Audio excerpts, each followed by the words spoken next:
Your show will go live in 5 seconds. 4, 3, 2, 1. Nobody take no cornbread from me.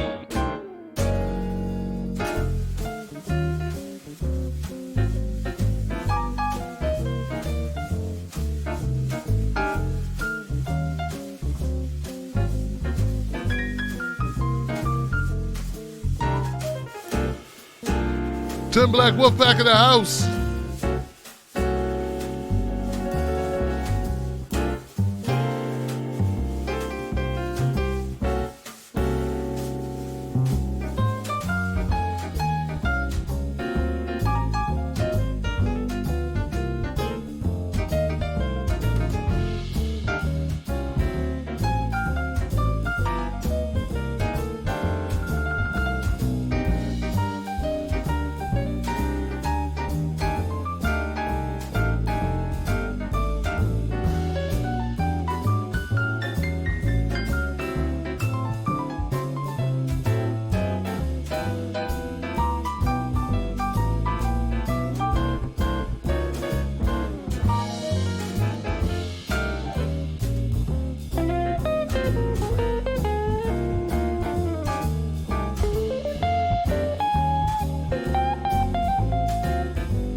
Got to tell him. You got to tell him something, man. Got to tell him something. All right. All right. All right. All right. Yeah, I'm here. Yeah, we're here. We're here, guys. Hey, how you doing? My name is Tim Black. Welcome to the Tim Black Show. Glad you could make it. Today is Tim Black Tuesdays. Some say Tim need to call it Truth Tuesdays. We could do that. But Tim Black Tuesdays is what it is now. We tell the truth on all our shows. We try to anyway, right? Try to get to the root of the problem, root of the issues, and then yank the weeds.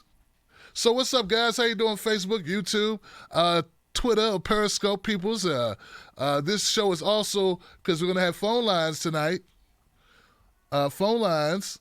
And since we're going to have phone lines, it's also going up on iTunes and Stitcher Radio and Blog Talk Radio. It will be forever immortalized in both digital and audio formats. Yes, sir. Yes, ma'am. Yes, Johnson. So let's get it kicked off with a little bit of so-and-so. But first, let's make sure my people on YouTube can heareth thy voiceth. What's up, YouTube peoples? YouTube peoples in the house. Tanya and Kerry Holder and Brad Bloom and Rev Marie and Father Possum, David Melford and Tatiana and Karen M. and Golden Knight and Dave Ruby, Mr. D, Brad Bloom, Leticia Cortez, Tatiana, Viking Tees. What's up, man? What's up, Viking Tees? Viking Tees, were you supposed to get at me about some T-shirts or something? Plurally Magude. All right. Whatever you want to call yourself, man. It's all good. Don, what's up, Don and Ronald and DJ Leader? Ule, Charlie Love, Aurora, Andrew, Burnt Out One, Golden Knight, the whole crew. Tim Black's Wolfpackers everywhere. Look at that. The Wolfpack's in the house, guys. What's up? We hear you, Tim. We love the show. Thank you. Come on, Joe. What up, Joe Famous? Come on, Johnson. Love Tim Black TV. Thank you, Bob. Thanks for being a member, Bob. Peaser, Nancy Trzynski, yeah. Karen, Little Greek, Speak, J. Manuel, Mama Alaska, Kevin Farr. We need you back. We need you too. Now let's go over there and check, make sure our people on Facebook are in the house. Facebook in the house. Is Facebook in the house? What's up, Tammy? What's up, Mariano? Comment, guys, if you want me to shout you out.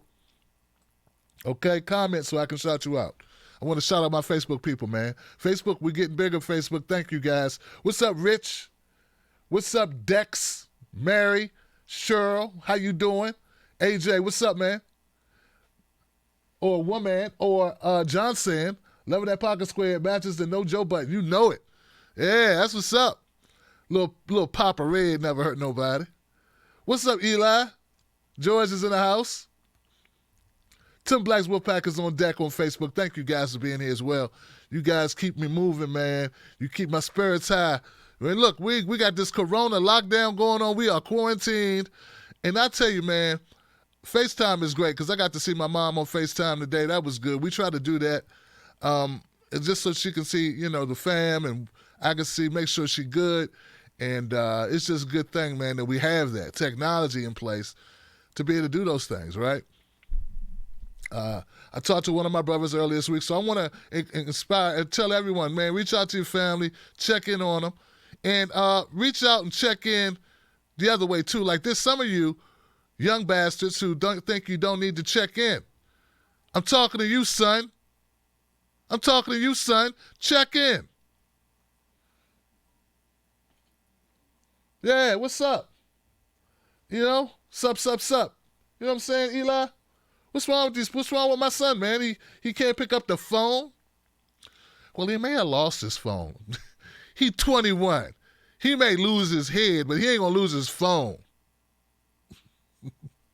You know what I'm saying? Come on, guys. Come on. I was telling my wife, this like, he can't call nobody, let nobody know he all right, Went with his girlfriend now. He just like, God, dude, we love you. Hey, we love you. How about letting us know you're, on the right side of the earth? Like, let us know. And my brother, one of my brothers, where you been? Like, we were talking like every couple of days, and then now it's 3 days. I'm worried. Don't call me a mother hen. I care about my family. Making fun of me.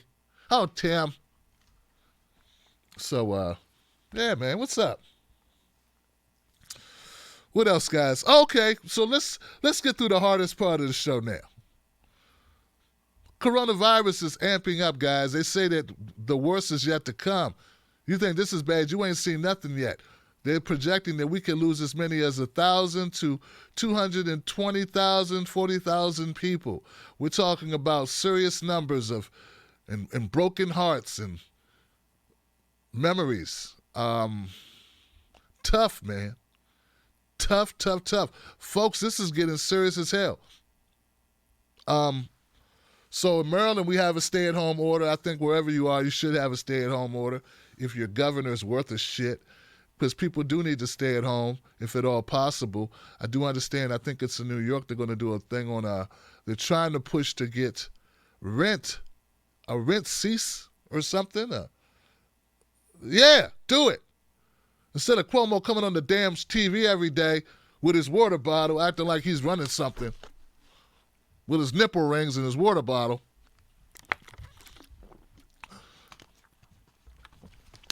It's really simple that we need to get the people home.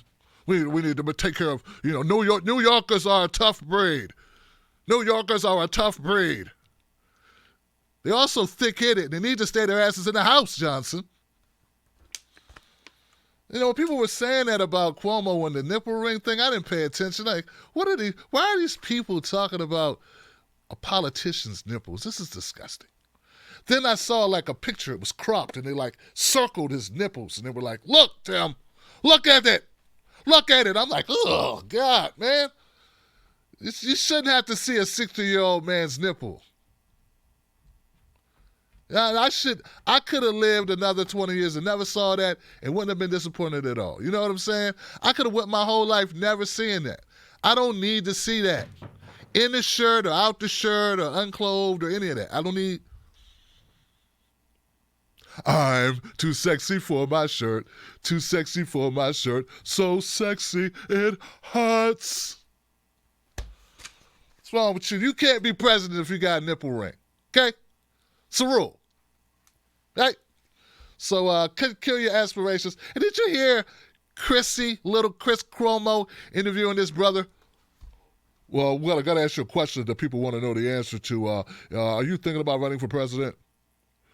If you're thinking, no, I'm not. No, you haven't thought about it. No, you're not thinking about it. Well, I answered your question. The answer is no. Well, would you like to be president? No. Have you ever considered being president? No. Would you ever run? No. Are we related? No. Am I good at my job? Hell no. Talk about trying to capitalize off a bad situation. Capitalize off a bad situation. So the coronavirus, guys, is getting serious. We got dire predictions. Dr. Fauci and Dr. Birx said the number of deaths could be much higher if Americans didn't follow the strict guidelines and vital to keep the virus from spreading. The White House models they displayed showed that more than 2.2 million people could have died in the U.S. if we did nothing. Yeah, but didn't do so nice. Okay, all right. There's some things that weren't done correctly, like we don't have freaking ventilators and masks. How about that? How about we have personal protective equipment for doctors and nurses? Why don't we have it? Why don't we have it, Johnson? Why are we getting nurses and doctors so affected? Why don't we have it? Doctors and nurses obviously know how dangerous this virus is. So obviously it's not like they're just being, loosey-goosey with the rules. So obviously they don't have the protection that they need, or so many doctors and nurses wouldn't wind up being infected. That's on you, Trumper. There you go. That's on you. Oh, no, it's a left-wing conspiracy. First of all, that's not the left wing. These are Democrats, okay? It's different. Left wing wants stuff like Medicare for all, a livable wage, legalize marijuana, cannabis, stop locking up brothers for a little bit of weed for a long amount of time, clean up the environment, combat climate change. These are things like lefties want. Democrats want things like, it'd be really nice to have a female president because she's a woman. And it'd be really nice to have another black president because he'd be black. Or a black woman would even be better. Or it'd be really nice if we continue to be able to be arrested without having due process. It would be really nice. It'd be really nice if all the genders and all the colors of all the people could all play together and I could just get a lot of money and just be able to go to my parties in the Hamptons. And why should we get money out of politics? Corporations are people too. And why not have 7 corporations or 6 corporations own 90% of the media? Why not? So those are Democrats. Lefties are over here like independent media, Johnson. Well, I don't care who you say is trying to blame Trump. There'd be nothing to blame Trump for if we were better prepared. And yes, it's his fault because he's in charge, man. He's in charge. And when I say him, I mean people that work for him, okay? I mean everybody. What about the bastards that work for him who probably didn't want to get fired, who did, so don't press the issues on things, who are more concerned with keeping their stupid job than saying, hey, Trump, you don't know shit, man. Let me do my job, sir. And take my advice, football head. You Charlie Brown looking motherfucker. How about that? How about you let me do my job, Trumpy? I had to do that in real life one time. I had to walk up to my supervisor. My supervisor was riding my ass at this contract position at the Department of Justice that I had. I was only like 20 years old. maybe 22, something like that. And she was a pain in my tuchus. I said, I can't take this. I just can't take it. I'm going to go crazy. She's driving me crazy, Johnson. I went to her office. I said, I have to talk to you. Are you available? She said, okay. I said, great. Listen, I understand you're under a lot of pressure. I want to help make life better for you and me. So this is what we'll do. Instead of you coming and hovering over my shoulder every other hour, how about I give you a status update in the morning and a status update in the evening in writing. That way you know exactly what's going on. And if you have any questions, we can voice them then. That way you don't have to check and see if the team is doing their job. Because I was a team leader. And she was afraid because she was a new case manager. And she was afraid that we weren't getting the projects done on time. We had crazy deadlines. And she appreciated it. I had to tell her, you're making life so unbearable that I'm going to lose my job because I'm going to tell you to go jump off a bridge or something, and then I'm going to lose my job. So let me get in front of it while I'm not upset. Let me deal with it calmly. And things worked out. Not like the coronavirus, which isn't working out. It's not working out at all, Johnson. I mean, I wanted shorter lines at the DMV. You know, I don't like people shopping with all their kids and got their kids in the way, but I didn't need a virus to come hurt people in order to do that. All I needed is a stay-at-home order for all the kids that are in the way. Why must you bring all your children to the supermarket? Must you? And then what happened to giving them a belt across the head sometimes? You know, just in case, like just sometimes, like I'm not for beating your kids, but some of these kids and some of these parents are just, somebody need to be hit. Maybe the parents need to be hit. How about that? How about we change the rules? Maybe responsible adults should be able to whip irresponsible adults. You know, they're the ones who need the ass whoopings and the spankings. You know, because you're raising that little tyrant. You're raising that terrorist. You're raising that horrible, bad seed. You did that. No, I didn't know. You did. You're doing it right now. You don't have rules in place. Coronavirus is serious stuff, guys. Stay your asses home. Now, I know some of us can't afford to do that. In fact, there are people taking metro, public access, travel, transportation, due to the fact they have to go to work. We need to stop it. We need to stop. We need to stop charging rent, stop mortgages. Everything just needs to freeze, you know? Everything freeze. Just freeze it all, you know? Stop and hold in place and restart in June. You know, maybe I should do a workout, start working out again, you know? And by the time June comes, I'm about to go outside, you know, and be able to go to the beach with my shirt off like I used to do when I was in my 30s. Remember that? Remember taking your shirt off and not scaring people? Remember that? People not pointing at you and going, look at the fat guy. Remember that, guys? We should get back to that. We should use this time constructively.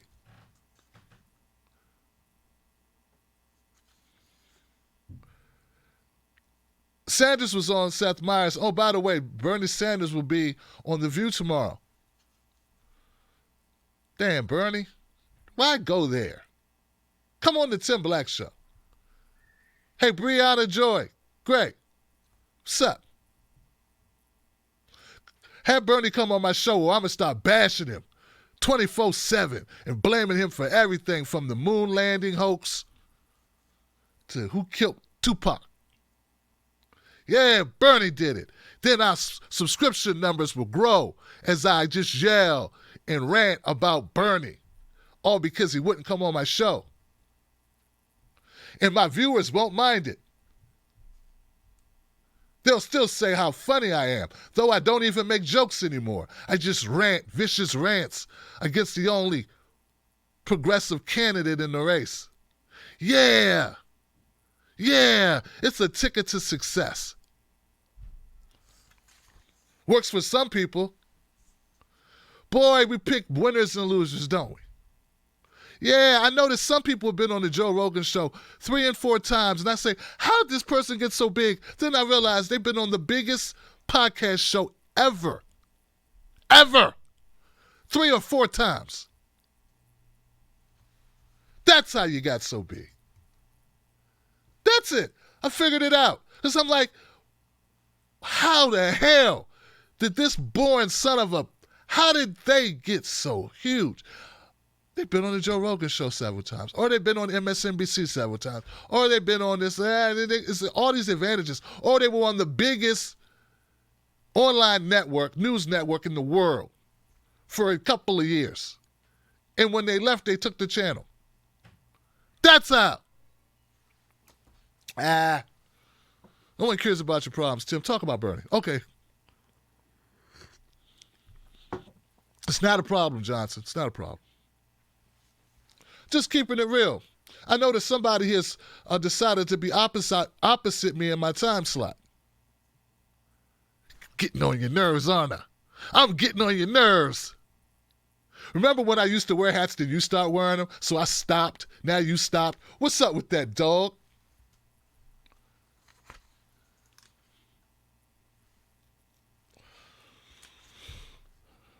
Sanders argues he has a narrow path and says he wants to push his issues. So Bernie Sanders was on the Seth Meyers show. And he said the reason why he's staying in the race is that he wants to be able to further his issues, the issues that matter. And this position that he's in allows him media access to better spread awareness about these issues, about these policies he thinks truly need to be in the conversation. And for that, he gets ridiculed and spit on every day. Yeah. Every day. You know, hey, I can't complain. I rant about things. I rant about people all the time too, don't I, Johnson? That's what I do. But they got it coming. I mean, ranting about Kamala Harris locking up people and throwing away the key, that's different than ranting about Bernie didn't change the world. You know, ranting about Amy Klobuchar being a dirty cop too, it's a little different than arguing that Bernie isn't quite progressive enough for your standards. Calling out Pete as a robot and a skin job from Westworld with no conscience and no soul. It's a little different than lambasting and bambasting and setting Bernie Sanders on fire for clicks and views every other day. So how about that, Bernie Sanders? How about this movement thing? Look, man, at some point, we got to say when you shit on Bernie, you shit on the movement. And we have to come for you. Now, I know some won't do it. I get it. I'm not looking to get viewership off you. I'm not looking to kiss your butt. No. So you want to play dirty, huh? You just so happens to start live streaming during my time to live stream. Like there's like rules, guys. Tim Black Show comes around 10 o'clock Eastern Standard Time. My biggest audience is in California. So this is your way of sticking it to me, huh? You know, I can get biblical in this mofo. I can start cutting real deep. I'm being nice right now. I'm being really nice right now. You don't want to see me angry. Bernie Sanders is the best thing we got going. I hesitate to throw AOC to the wolves. If you saw my video about AOC, I hope you did, guys. It's now on the channel as a separate video. It's a great watch. And you need to watch the entire thing because it was done live streamed. I didn't I didn't prepare it. I just basically went with my gut. So I kind of hit a couple of different angles of the AOC political article and some of the reasons why people are upset with AOC, and then try to come up with what I think is a reasoned approach and a reasoned, explanation about how I feel about it, and just a recommendation for people to consider as they try to decide if we want the baby or if we want to throw the baby out with the bathwater. And that's, I think I made a good case for why everybody's not going to be everything we need at every time we need it. But it doesn't mean they aren't useful, doesn't mean they aren't helpful, and doesn't mean their heart's not in the right place. And so we can't continue. We should not continue to guillotine everyone. Because you're going to look around, there's not going to be no one left except a couple guys in their basements live streaming. And that's not a movement, Johnson. Unless those people in their basements start running for office.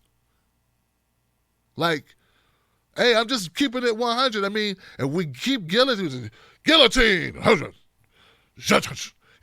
keep guillotining people. At some point, it's like, hey, boss, like there's no one else left. We're just left with the corporate Democrats. We're just left with the Republican Party, the Tea Partiers, the Tea Baggers. We killed all our people off because they weren't good enough. Now it's just us. Guys yelling into Shure microphones, S7, SMB 7, whatever this is. And that's not a movement, Johnson. Especially old guys in their basement. You're a little old to go out and really raise hell, aren't you? So we need to calm our asses down a little bit about throwing everybody out, because we ain't going to be out there in the yellow vest. You can't even walk. Your back's broke. You need trendies, nabbers, dabbers, cannabis oil to even sit up straight and walk. You're wearing a diaper. You can barely walk a flight of stairs. You're not leading the movement. You're not running around the country. You're not staging protest parties. So I'm just saying, it's something to consider, guys. That's what I'm saying. So if we can get 30% or 40% or 60% or 70%, 80%, 90%, we're doing out of people that we need, like, that's good. I'll take 30%, man. I'll take Ro Khanna over Mitch McConnell, mofo. Or, what's that guy with the patch on his eye, that piece of crap, that garbage guy, that, his name, he's like a veteran, he's a Republican, he's a piece of dog crap. He's the crap that he's the maggot that crawled out of the feces that was underneath the trash can that hadn't moved in 10 years, like that guy. I forget his name. Horrible dude. I saw his tweets. His tweets are gaslights. And when you see his tweets, your eyeballs light on fire. All he does is gaslight and talk about Trump. I think he wants to give Trump a foot massage with his face. So, like, we can't just be left with these guys, man. These guys are horrible. We're left with what's the governor of, not the governor, what's the senator from freaking West Virginia? I'm picturing him now. That blockhead bastard. That blockheaded Republican bastard. We're going to be stuck with guys like that.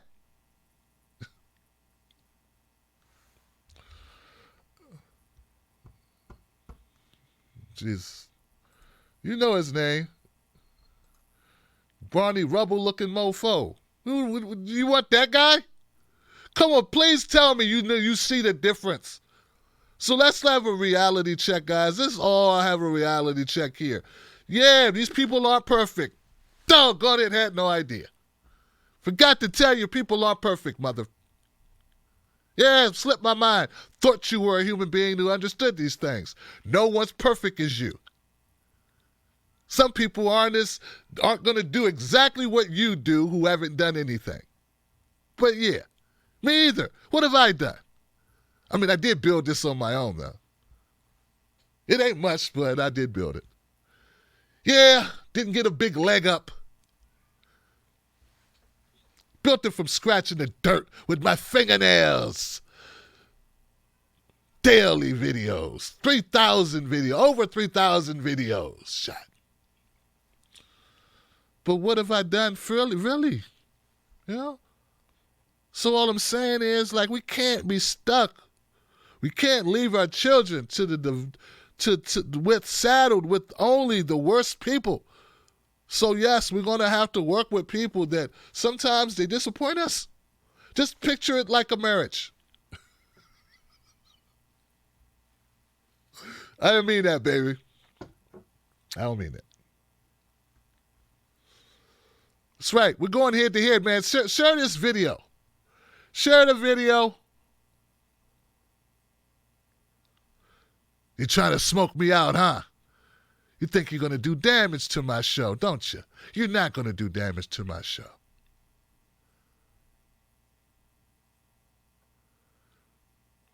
But no, seriously, guys, in all seriousness,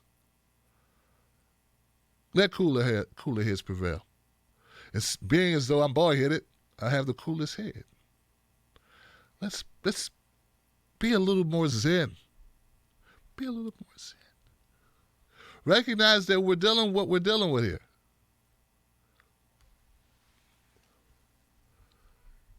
Some people were dumping on AOC hard, and it started off by saying, she came on my show and she won't come back. Wah! She came on your show. That all you care about? It's in the first minute of the video. He literally said, she came on my show, now she won't return my emails, and then proceeded to dump on her for 20 minutes. And people watched it, and they act like he didn't say that. That means that everything, I see a pattern.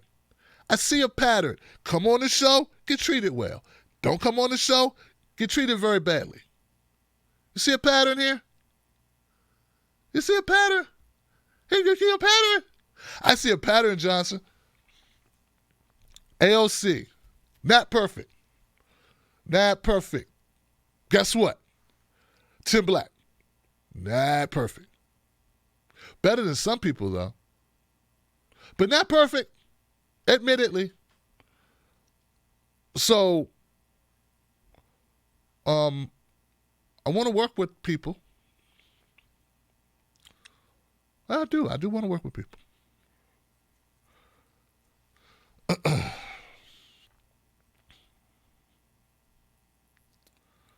We're going to go to phone lines, guys, because let's just go to phone lines a little bit earlier. Let's do it. 319-527-6212. Let's let the people have their say, Johnson, because the people are here. All right?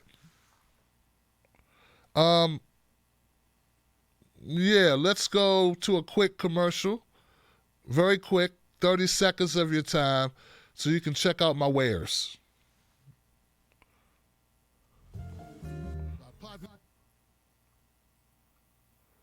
I thought.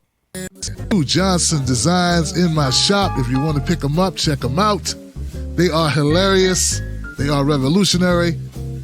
And they're all Johnson. You're going to love them, man. Check them out. Both parties suck, Johnson. It's one of my favorites. Independent media only, Johnson. Keep it real. We are all Johnson. We are. We're one big community, guys. Go check it out. Independent media only. Johnson's in the house. Both parties suck, Johnson. We are here. They got a special going on right now. Free shipping. Get it today. Wolfpack.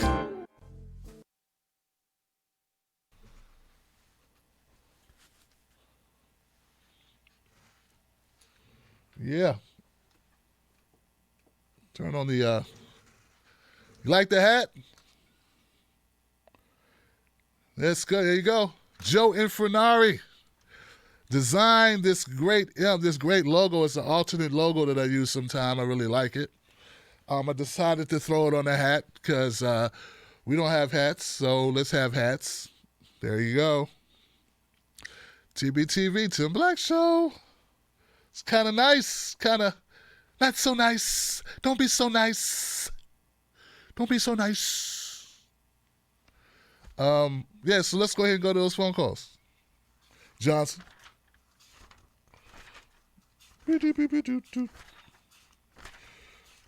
Jesus. A lot of phone calls, a lot of phone numbers. 646 is my first number in the queue. 646, you're live. Hello. On the Tim Black Show. What's your name and what's your comment? Hello. Hey. 646, Sorry, I hear am I you. on? Hello? Hello. Hey, Tim. It's PJ from New York. What's up? Hey, PJ, what's going on, man? How are you? You okay? I'm good, man. I'm good. I just wanted to chime in with a little bit of optimism like I did a couple of weeks ago, I think, and give you a little bit of moment of zen. So we've all heard Republican either congressmen or pundits or whatever talking about how we need to save the economy by sacrificing our elderly and young folk. Now, I love TED Talks as much as I love your show. I love all the subjects that you talk about. I also watch TED Talks, and there's one called The Dirty Secret of Capitalism with Nick Haneur, Hanaeur. He is not only 1%, he is top 0.01%. Like, he's one of the richest men in the world. And he gives this brilliant TED Talk about capitalism and how we can change it. And I figured this is relevant because I may be in New York now, but I grew up in Texas. I have a lot of friends and family that I've been reaching out to. We've all been kind of keeping in contact with one another, not just on Facebook, but actually like talking on the phone. And the thing about Republicans in Texas, which if you could picture the perfect Republican state, it would be Texas. Like the shape of the Republican Party would be the shape of Texas. Okay, so Texas Republicans equate wealth with success and success with wisdom. And this could help explain why Trump was such a popular personality, because most of us, millennials and whatnot, grew up watching Donald Trump make appearances on things like Home Alone 2 and whatnot. He seemed to be everywhere in WWE, reality shows, cameos, and so forth. He's just everywhere. So people saw him as a businessman, successful businessman, and someone that they should trust. Now, the attitude has kind of changed, where a lot of my Texan Republican friends would have voted for Bernie if he became the nominee, but will most likely vote for Trump, not because they still support him, but because they want him to be held accountable for his administration. Wow. So everybody thinks that a president is responsible for the 4 years they're in office, but actually they're responsible for the 4 years after they are in office. So we have been kind of riding on the Obama administration, despite Trump trying to dismantle everything. And we are just now starting to see what a Trump America will look like, because now his administration is actually starting to take root and it's becoming a problem. So a lot of people want to vote for Trump just so that he'll have to answer for it. But if we know Trump, and we do, he won't answer for it. He's already publicly said, I take no responsibility at all. And clearly he's never read a comic book on Superman or Spider-Man, because, with great power comes great responsibility, and he has the most powerful office in the land. By the way, I love the hat. The only thing I would say is I would love a black on black, a stealth kind of cap with the TBTV in black on like a flex fit or something. That would be nice. I'd buy that in a heartbeat. But basically, it's better to have questions. It's better to have questions without answers than an answer you can't question. And so if people were to reach out to their grandparents, reach out to these people that they usually, don't talk to so often, and actually kind of bring them into the fold into why these things, spread the information. And also, if you have any control over what your grandparents are watching, just go in the parental controls and just take Fox News completely out of that so that they can't be told bad information by people like Glenn Beck and whatnot, who are saying, you're a hero if you go work for Walmart right now to save your kids and grandkids. That's not how it works. But in any case, All right, PJ. I love your show. Thank you so much for letting me talk, and have a good one, brother. You too, PJ. Thank you, brother. I appreciate you for calling up and providing that insight. And thanks for the feedback about the hats, too. That helps a lot. Gosh, man. I'm going to actually write that down. So PJ suggests Dirty Secret of Capitalism, a TED Talk. Those of you who are at home might want to check that out. Black hat, black on black. And fitted or snapback. Okay. I look, it's about the space where you put the emblem as well. Yeah, I'm going to go next call, guys. Let me just keep it moving. Thank you. Appreciate it, PJ. 503. You live. Hi, Tim. Hey. It's Tammy. Hey, Tammy. How you doing? Good.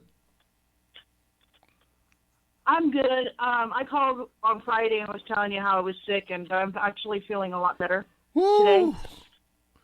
Yes. So I took that deep breath too when I started feeling better. So Yeah.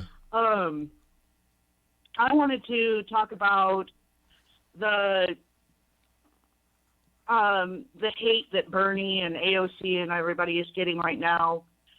There's a couple of shows that I've watched for a long time, and I haven't really been watching them for a while, for the last couple of days, because it's just constant Bernie bashing over this stimulus bill mostly. Wow.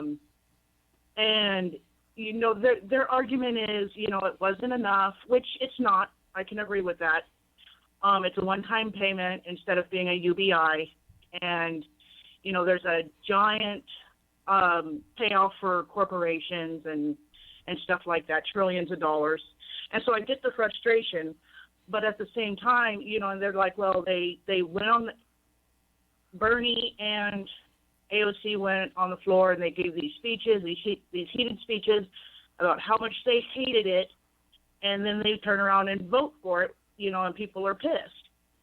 And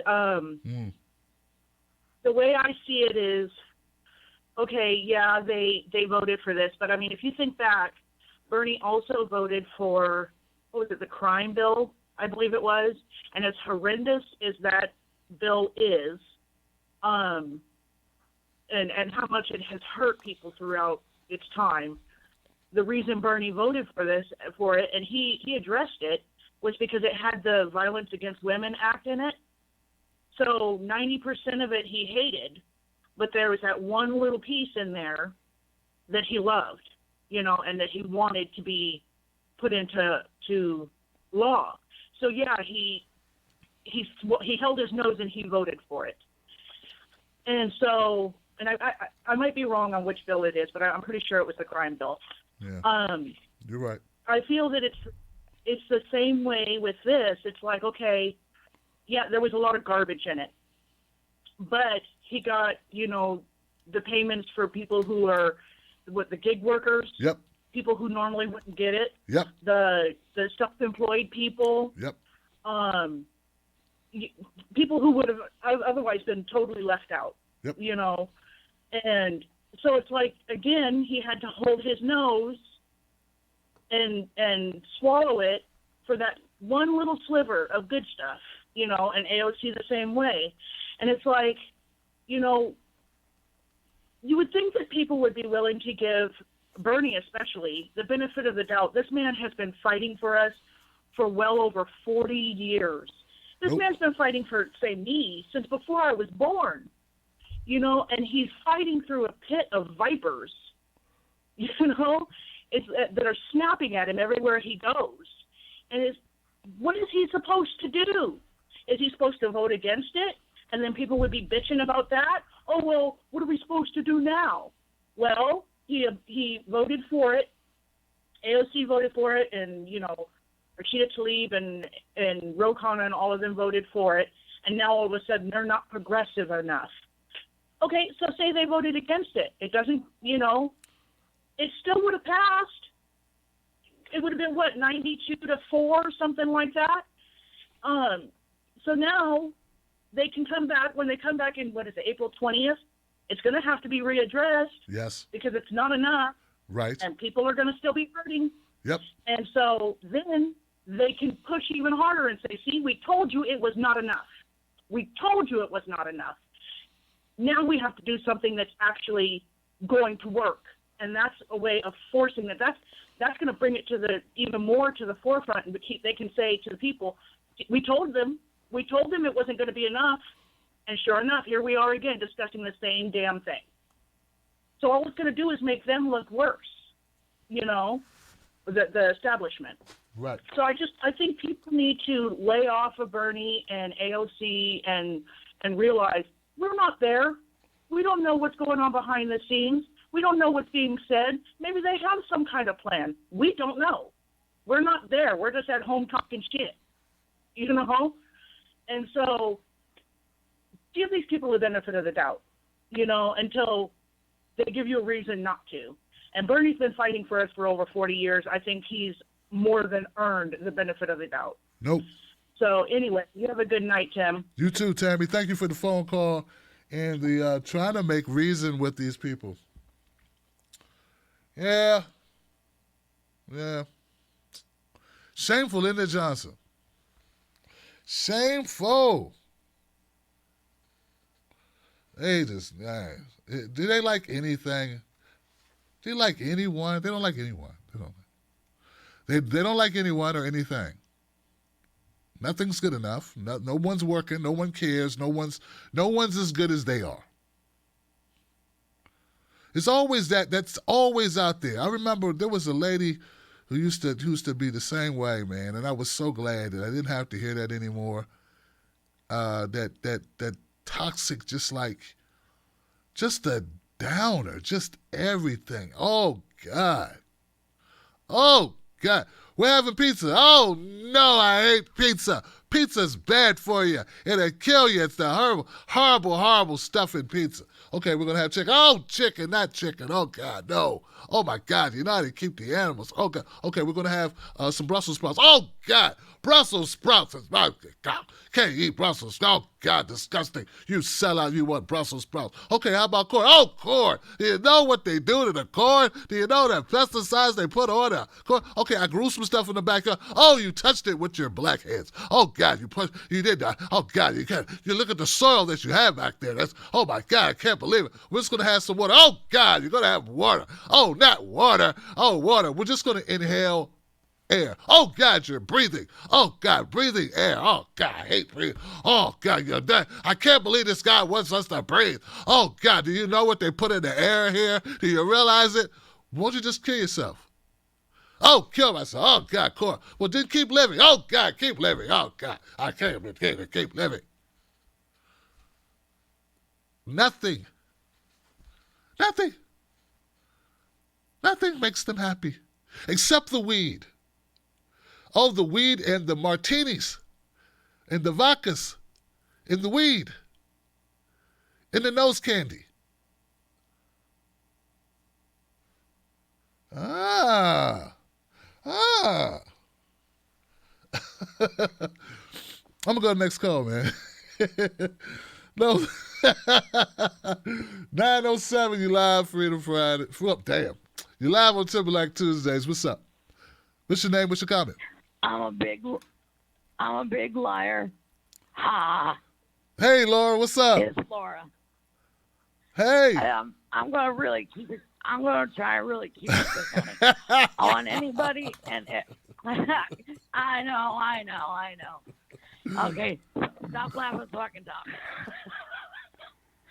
All right. I was very concerned about our homeless population because Seattle and Portland sent theirs up here last summer. One-way ticket from Salvation Army overrun our city. I get it. But we don't have anywhere for them, and now we're really having a hard time. So I've been doing some community coordinating, et cetera, and we're getting that sorted. But while I was looking around, I was thinking, oh my gosh, this new stimulus bill, people on disability and Social Security, low income, who haven't filed their taxes in 2018 or 19 will miss it.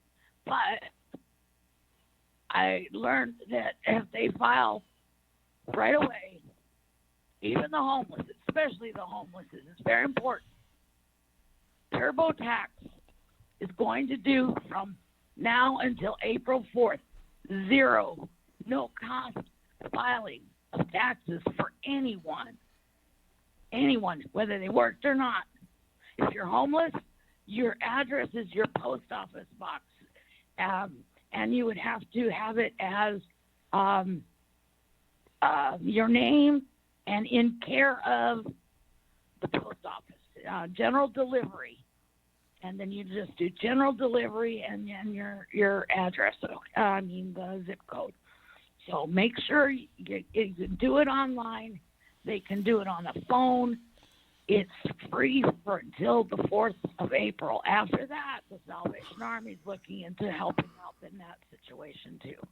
I really wanted to make sure our homeless and our under employed folks get the help they can get, because that may be at one time payment not helpful to anybody else, but sure it's going to be helpful to them. All right, that being said, when I was 24 years old, I was on the fishing boat for my 5th year. And, it's hard work, etc. And then I got to thinking about that young lady, AOC. Where was she when she was 24? Well, that's right, she's in Standing Rock.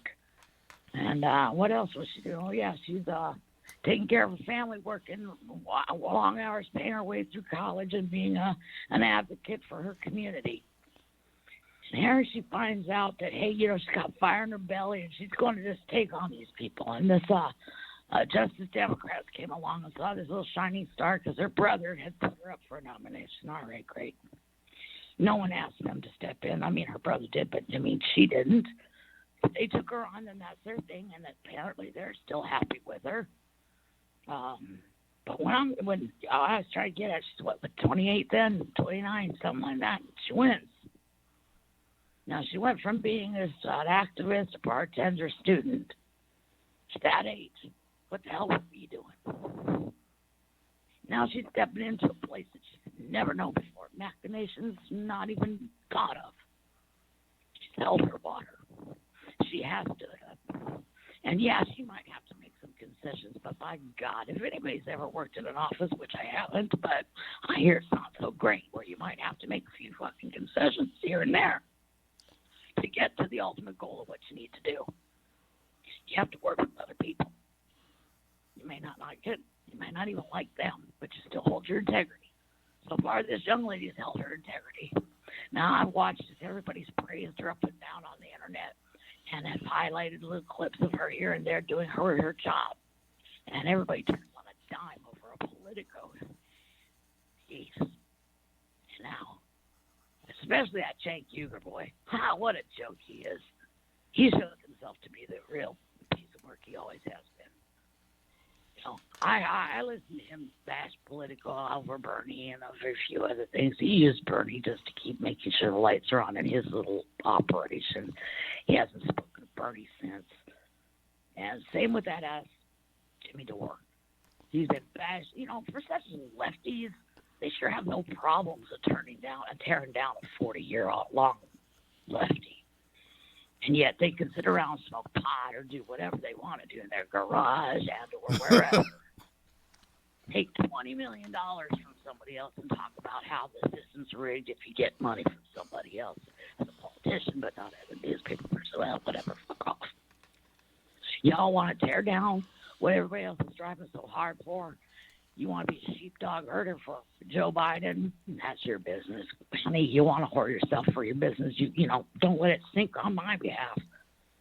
Jimmy, hey, that's what keeps your lights on and your little super chats rolling great on. But the rest of us, we're going to work harder. We're going to keep phone banking. We're going to do whatever it takes watch parties, advertise on your Facebook, whatever it is for Bernie. If Bernie makes it, he makes it. If he don't, he don't. He goes back to the Senate and keeps fighting for us. But you know what? It's more important. We fight for ourselves. How many millions of us versus one man standing up for us, holding a mark for us? Get our butts out there and do our work. If we believe in this and we want it so bad, we'll find a way to make it work. So that's all I wanted to say is get off the little girl's ass. She's not even 30 years old yet. Wow. And if anybody, I'd like to know what 30-year-old is still in college right now, having to do what they got to do, thinking they're going to walk through those halls there and do any kind of a job she's been doing. So Yep. just put a spotlight on there, and everybody's put her up on a pedestal just to kick her down, see if she's really got wings. And I'll tell you what, she does have wings. She might put a few feathers, but she ain't going to stop her from soaring. And you know why? Because there's old people like me that'll sit around and tell you, go kiss my ass. All right, Get Laura. off the frame. All right, Bye. Laura. Love you. Love you too, Laura. Thank you for the phone call. Wow. Wow, man. She was spitting some fire. It's kind of hard to hear her there at the end, though, but I agree. Man, I agree. I might have to start, it really goes against my better judgment to really make it I haven't been making videos with Jimmy's name in them or anything, you know?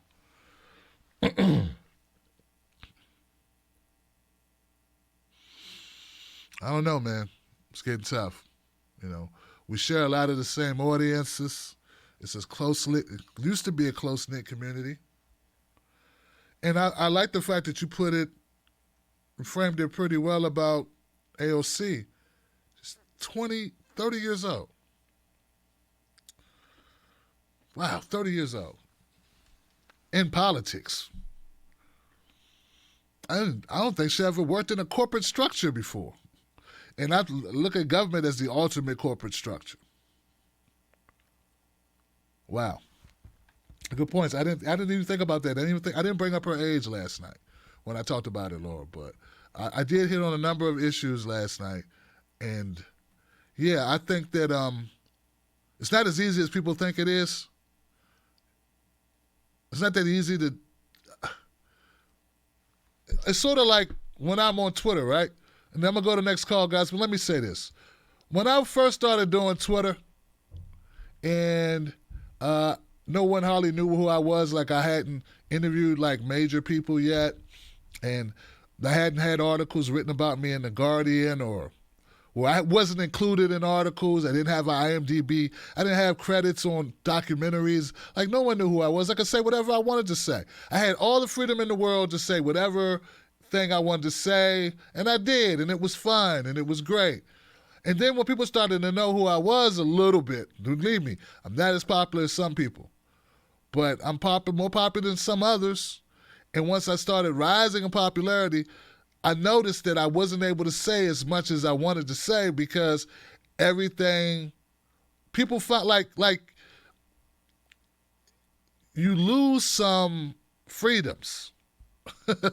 Like the bigger you get, you lose some freedoms. I know that sounds weird, right? You think you would get more, but you actually get a little less. So if I make a comment about someone, they hear it. They hear it. So I try to say exactly what I mean and mean exactly what I say so that when that person hears it, because they're going to hear it, you know, I can stand up for it. I can stand on it. As Corey Holcomb would say, stand on it. Stand on it. You said it, stand on it. That means own up to it. So, like, you know, it's when at AOC's level, it's like one of the most popular Congress people in the world. Well, in the country. A lot of pressure. I don't think people recognize how much pressure that is for a young person. I don't think people think about it. They think about what they want. They think about you later. If they think about you at all as a person. Like some of us, I don't think we think about these people as people. We think about ourselves as people, and they as something a little different. Well, I don't know.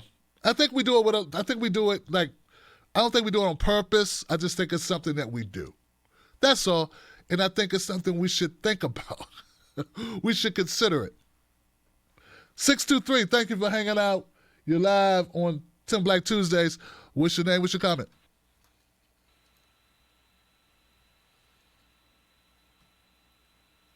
Six two three. 623. 623. All right, 623. You'll never find. 360. You're live on Tim Black Tuesday. What's your name? What's your comment?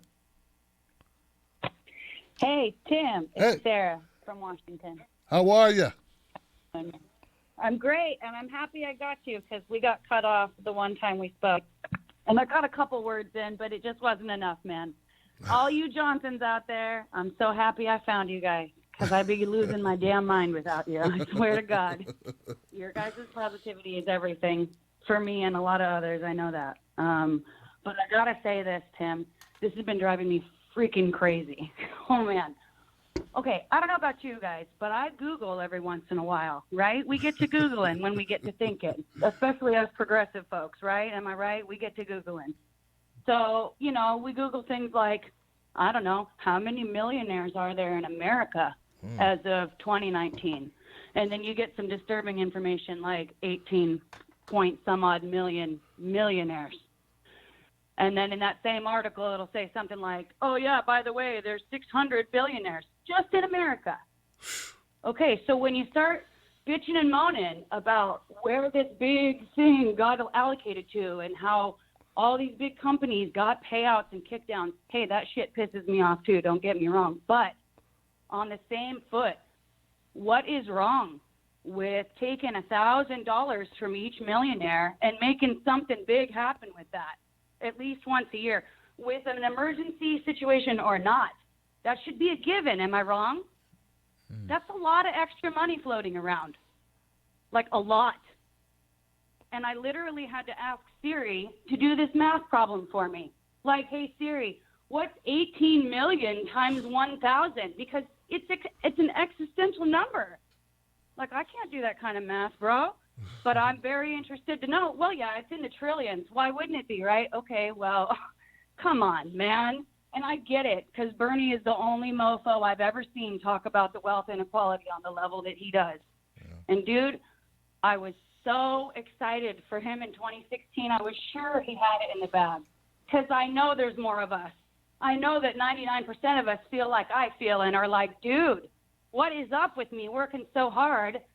Can't even get out from under my student debt, can just barely feed my kids, you know? It's effed. And that's really the most important thing that I wanted to say is, why can't we make that a law? I mean, why can't the rest of us hold 18 million millionaires effing accountable for $1,000 a year? I'm not asking them to cut off a limb, but that sure generates a shitload of wealth from seemingly out of nowhere, right? Wow. I don't know, man. Wow. I guess I'm crazy. Hey, Maybe look. it's just a big pipe dream, but I don't know why that's not doable. I think it's perfectly reasonable that should be done. Well, thank you so much, sir, for the comment, man. I appreciate it. Yeah, I'm glad man. you didn't get cut off, sis. Thank you so much. No, it's good. Thanks for letting me get it out there, Tim. I've been sitting on that egg for months, and I hope you guys have a great night. Thanks, Johnson. You know it, Johnson. She was on fire. Talks like somebody who was a part of the Tim Black Wolfpack. Yeah. That real, you know? I've listened to people on other shows. Our callers say a lot about the type of people we are. We don't do a lot of the lofty, like, airy, like, platitudes. Like, we cut to it, you know? We call it out. We keep it real. I love the fact that we have a diverse audience, and when I say diverse, I mean we got everybody. We got people with businesses, people with jobs, people in school, people retired, people all across the country. It's just amazing. People outside of the country, people from Canada, Australia, Mexico, people from Puerto Rico. Like, we've had people call in from everywhere, in the UK.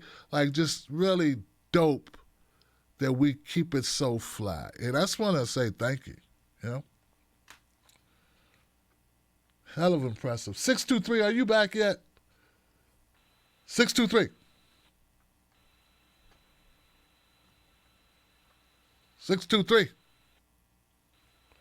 Though I come back, I hate to leave a person out, but maybe they're 559. You're live. Tim Black Tuesdays. What's your name? What's your comment? Hey, Brother Tim, Brother Eric. Excellent show. This is why, I mean, I know I don't totally speak for myself. This is why I listen to you, and I listen to you more than, I mean, like I said, you listen to some of these other guys, and names have been mentioned. I won't, we know who they're talking about. But, hey, here's another little bit of positivity and levity. People are already starting to strike. Amazon workers are striking. The Instacart people are starting to strike because you know what? Hey, they're the front lines, and they're not giving them much in the way of PPE. That's personal protective equipment, just in case anybody was wondering. But see, that's what it's going to take, and it's going to take a politics. And I'll tell you right now, I'm not in this shit for. This isn't a resume builder for me. I don't judge people by their resumes. I judge them by what they do. I judge them by what they're for. I'm not here to rack up, water cooler points, I call it. I mean, because I call it like a lot of these guys, some of these YouTube clowns for clickbait and whatnot. They're in it just for that. But see, it's to put on a resume. It's to put on Instagram. It's for their Facebook feed, and that's great. It's like call it progressive chic. It's fashionable. It's just so fashionable to be progressive because I can scoff at everybody else that doesn't believe exactly what I think. Obviously the irony isn't lost on them because they turn into exactly the people that they supposedly hate. I mean, it's like with Bernie. Yeah, you mean to tell me that you couldn't coalesce or want to coalesce around Bernie when people are going to coalesce around Trump? Because they're going to do that. And they're going to try to coalesce around Biden. In fact, mark my words, you're going to probably see something with Cuomo. He's been giving all these speeches. If you don't think that they're going to probably try to pick somebody, because we're heading into a contested convention. That's just kind of my personal feeling. And if you don't think that they'll pick, say, somebody like Cuomo, even though he hasn't been voted on, they don't give a crap about the optics. They're going to do what they want. So now, hey, you know what? Dirty business. The video you had about AOC, I concur. And I'll make a comment about the variety and the depth of the audience. That's because you're speaking truth, brother. I mean, at the end of the day, certain things are universal truths that just cut across, socioeconomic levels, countries, towns, and real shit. I'll leave it at that. Thank you, Brother Eric. I appreciate it, man. On point. I just don't want it to get to the point where it seems like I'm trying to profit off of going after. Right?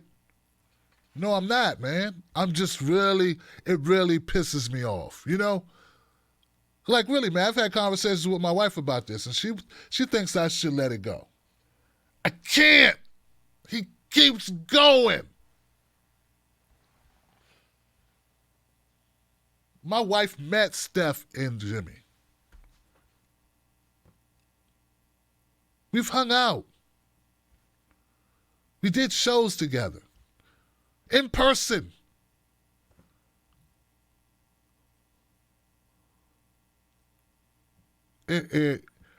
It's I can't believe it that this guy did that. I can't believe it. I mean, I know that Tulsi was hooking people up. I know she was hooking people up. You know what I'm saying? I mean, Jesus Christ.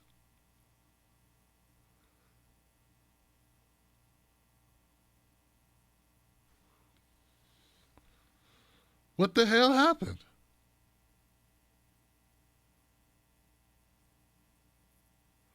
It's like she put a spell on these people.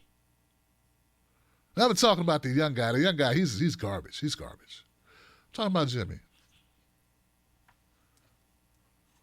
But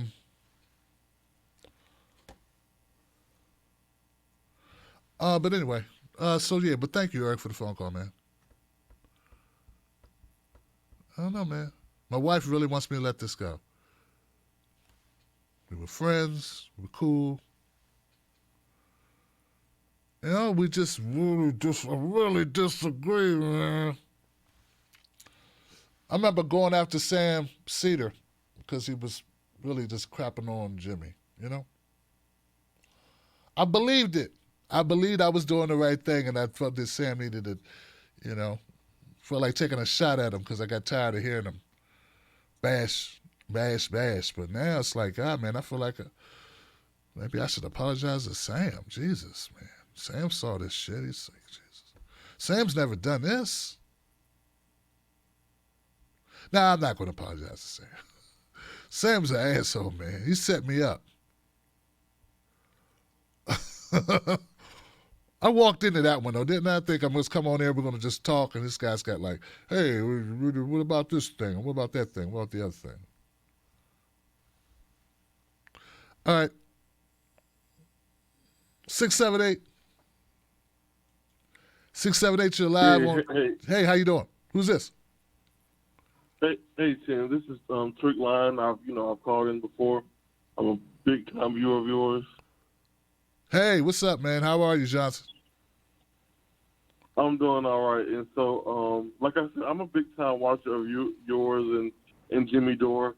And what Jimmy Dore has always struck me, the reason I watch several news outlets, independent outlets, and I go to when I go to Jimmy Dore, I go to Jimmy Dore to hear about the shit of the Democrats, because Jimmy Dore is in the lane of Republican. He gets Republican viewers and he gets progressive viewers like me that get very disappointed. Like I've talked to you before, and you when I got off, you said that I was probably a suburb guy, but I'm not. I'm from the projects, from Barnesville, Griffin, Georgia. I still got people that live in the projects right now in my nuclear family. And so I feel towards Jimmy Dore when it comes to his anger towards how Democrats let us down. And anybody that knows Jimmy Dore, he's radical. He says some crazy stuff, but Jimmy Dore comes from poverty too, and Jimmy Dore has a real anger towards Democrats like I do that say, that say, hey, I'm here to help you, when they're really not. So I'm like Jimmy. I don't bash Republicans. Like, okay, we know these guys are horrible. We know Republicans are bad. Let's push that to the side. We know that. Most of the time you have to fight Democrats first before you can even ever fight Trump. And so, Bernie and AOC, these are the leaders of the progressive movement. But I disagree with you, Tim, when you say Bernie Sanders is the progressive movement, because I think the progressive movement needs to be first. We can't tie up progressivism in one guy, because if the DNC can take down Bernie, if you tie up the whole package of progressivism in one. That's not what I mean. That's not what I mean. That's not what I mean. What I mean is he has ushered in the progressive movement. He has started this thing off on a national level. We would not be talking the way we talk if it weren't for Bernie running in 2016. And I didn't call you a suburbanite. It was something in the conversation. I don't even recall the conversation. But why are you calling the show if you're such a Jimmy fan and not a Tim Black fan? Why are you using my phone line? Yours too. I just donated to your show. Then why are you shitting on me? Why are you calling my show to shit on me? I just donated to your show. What's that got to do with you calling my show and shitting on me?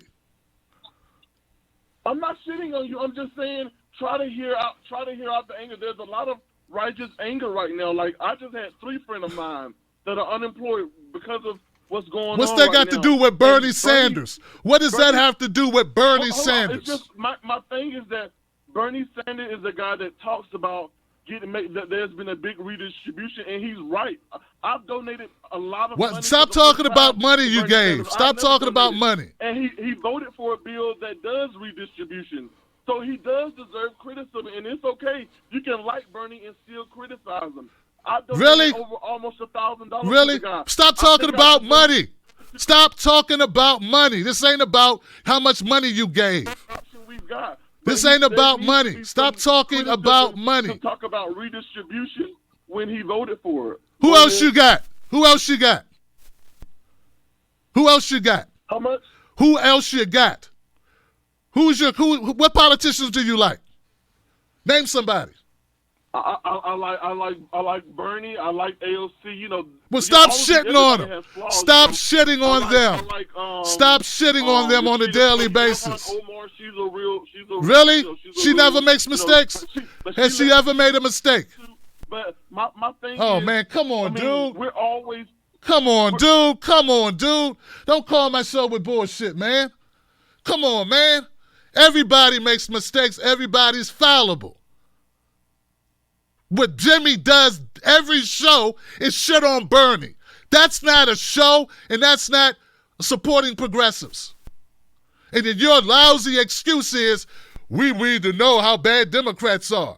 No, you just said it. His audience is Republicans who hate Democrats and Democrats who hate Democrats. Then he's pissed that Democrats won't come on his fucking show. What an idiot. Stupid. I call out Democrats. I call out the worst Democrats. I don't call out every Democrat. I'm sure there'd be a reason that I could complain about Ilhan Omar if I looked. I'm sure there's something Rashida Tlaib did. I'm sure there's something that Ro Khanna did. I know there is that I disagree with. But we can't keep guillotining all of the progressive-leaning people. That's my point. So don't call and don't tell me about you donated to the show. Has nothing to do with it. Nothing to do with it. I disagree with you.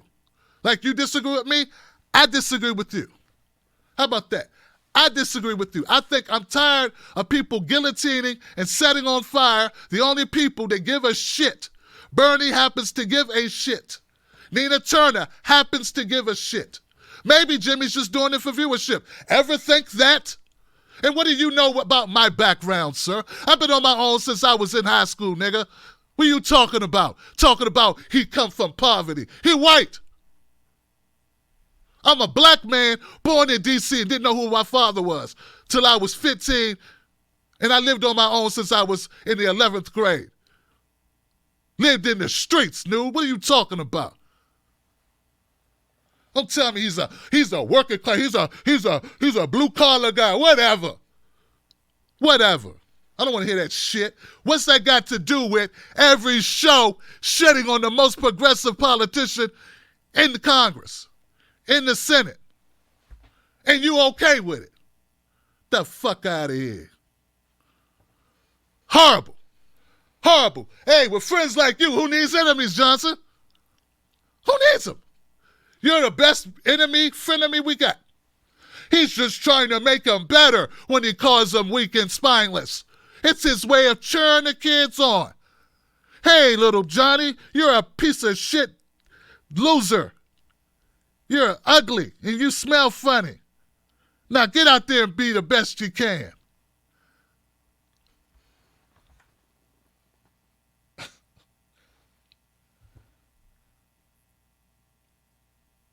What is wrong with you people? What is wrong with you? I don't care if you gave it a show. Well, then consider this your therapy session. I care that this bill sucks.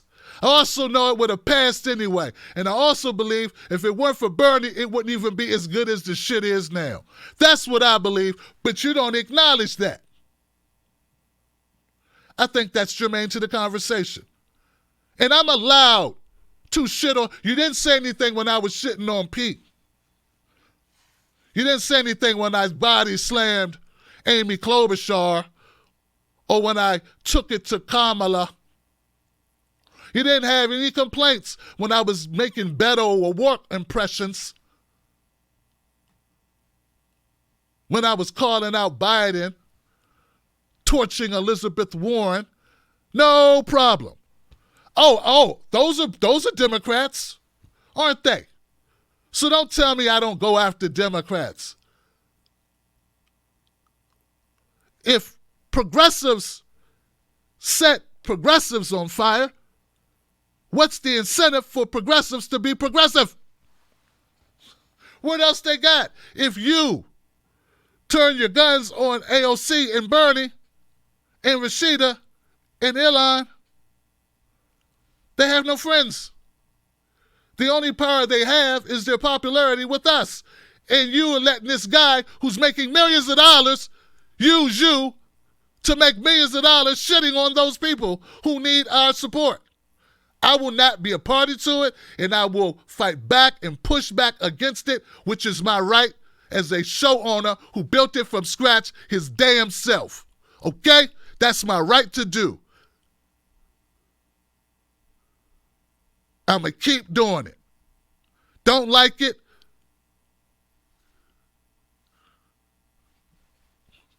You ain't got it. All right.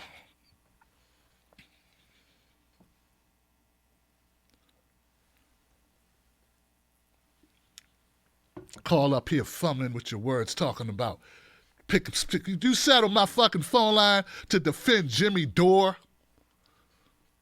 Really? That what we doing? I disagree with you because I think you're wrong. You're a duty here, Tim Black. I gave to your show. So what? So what? This issue's more than money. Stop talking about you giving Bernie $1,000. Why'd you give him that $1,000? Why? To fight for us, right? What do you think he's been doing, dude? Laura's right. You ever worked a corporate job? I have. It's hard to stand up against everybody. You ever had to do that? I was raised a Jehovah's Witness. You know how hard it is to be the only person in a class of 30 kids who don't stand up for the flag, dude? You ever done that? You ever had to be that guy, the guy everybody made fun of, said you were weird because you didn't have Christmas? You ever had to knock on people's doors and people looked at you, your friends were like, what the hell? This is doing ha ha ha ha ha ha. You know? You ever had to buy your clothes from the thrift store? I did.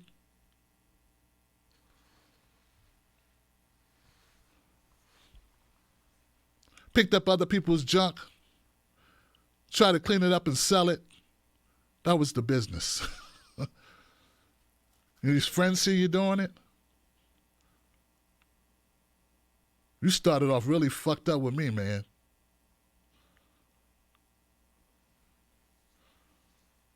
I want to lighten the mood so the next caller doesn't feel like they're walking into a firing squad.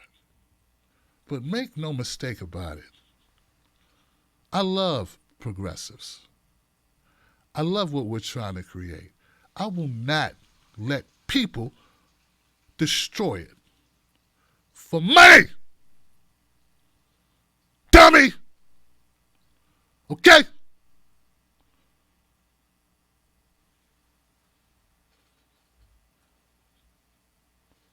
I'll be back. By popular demand, Johnson is here. I have new Johnson designs in my shop. If you want to pick them up, check them out. They are hilarious. They are revolutionary. And they're all Johnson. You're going to love them, man. Check them out. Both parties suck, Johnson. It's one of my favorites. Independent media only, Johnson. Keep it real. We are all Johnson. We are. We're one big community, guys. Go check it out. Independent media only. Johnson's in the house. Both parties suck, Johnson. We are here. They got a special going on right now. Free shipping. Get it today. Wolfpack. All right.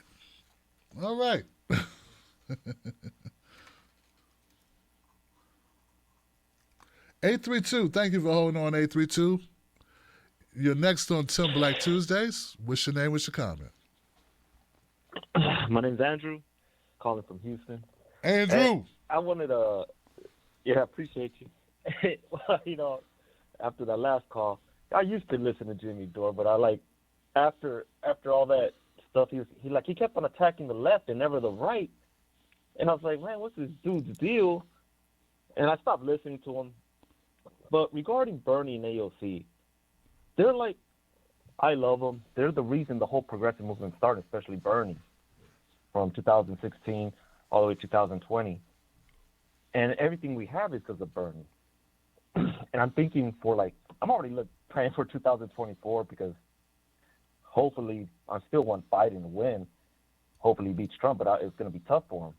But for 2024, I'm hoping a new progressive, see the playbook what Bernie did, but a different cup of tea, like Nina Turner or even Kyle Kalinske or you, that isn't playing softball with the corporate Democrats, not the progressives, and plays it different this time.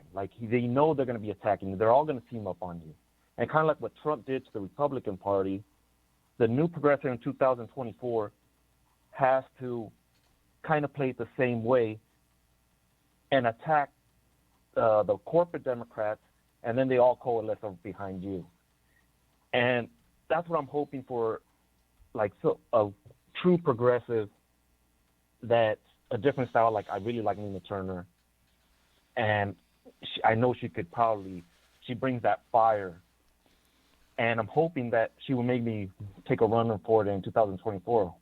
Trying to see what your thought on that. Wow, brother. Well, thank you, Andrew, for the phone call, man. I appreciate it, dude. Yeah. And you got a good point, man. Who's next? Right?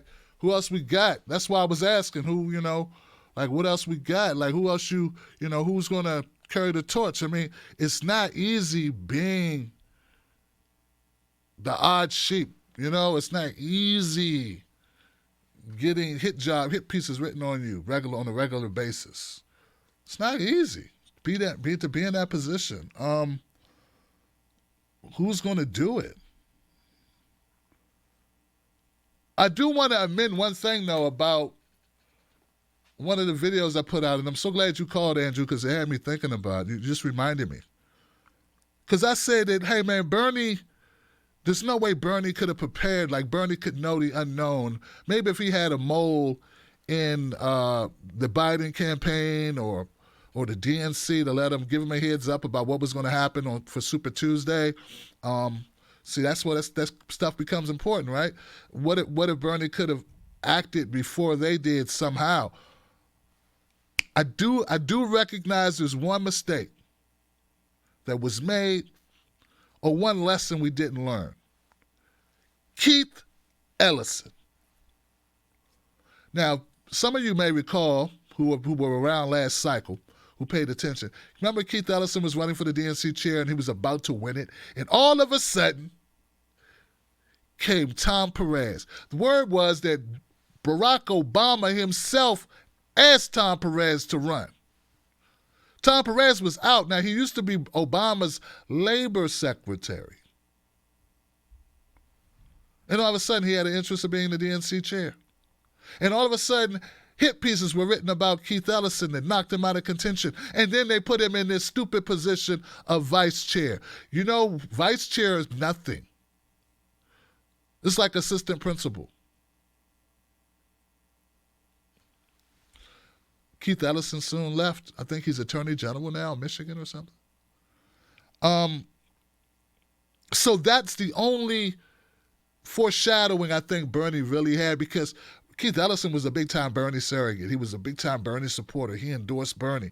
He was a Bernie guy. He was part of that progressive wave that was riding with Bernie Sanders, okay? And I think Bernie, and I know Jeff Weaver, I do think Jeff knew.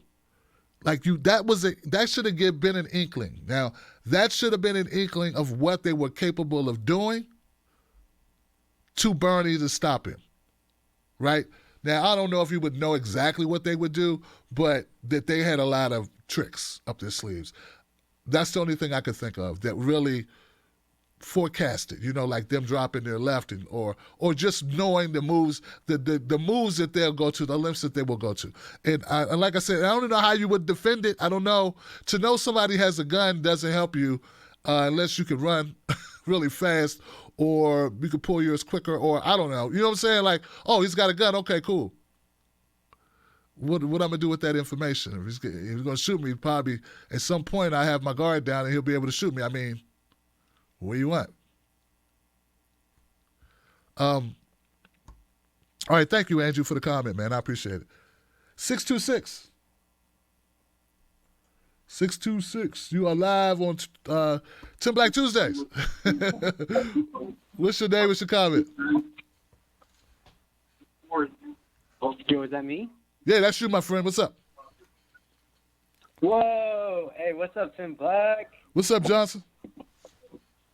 Hey, so I'm Tristan from California. So I have a lot to say right now.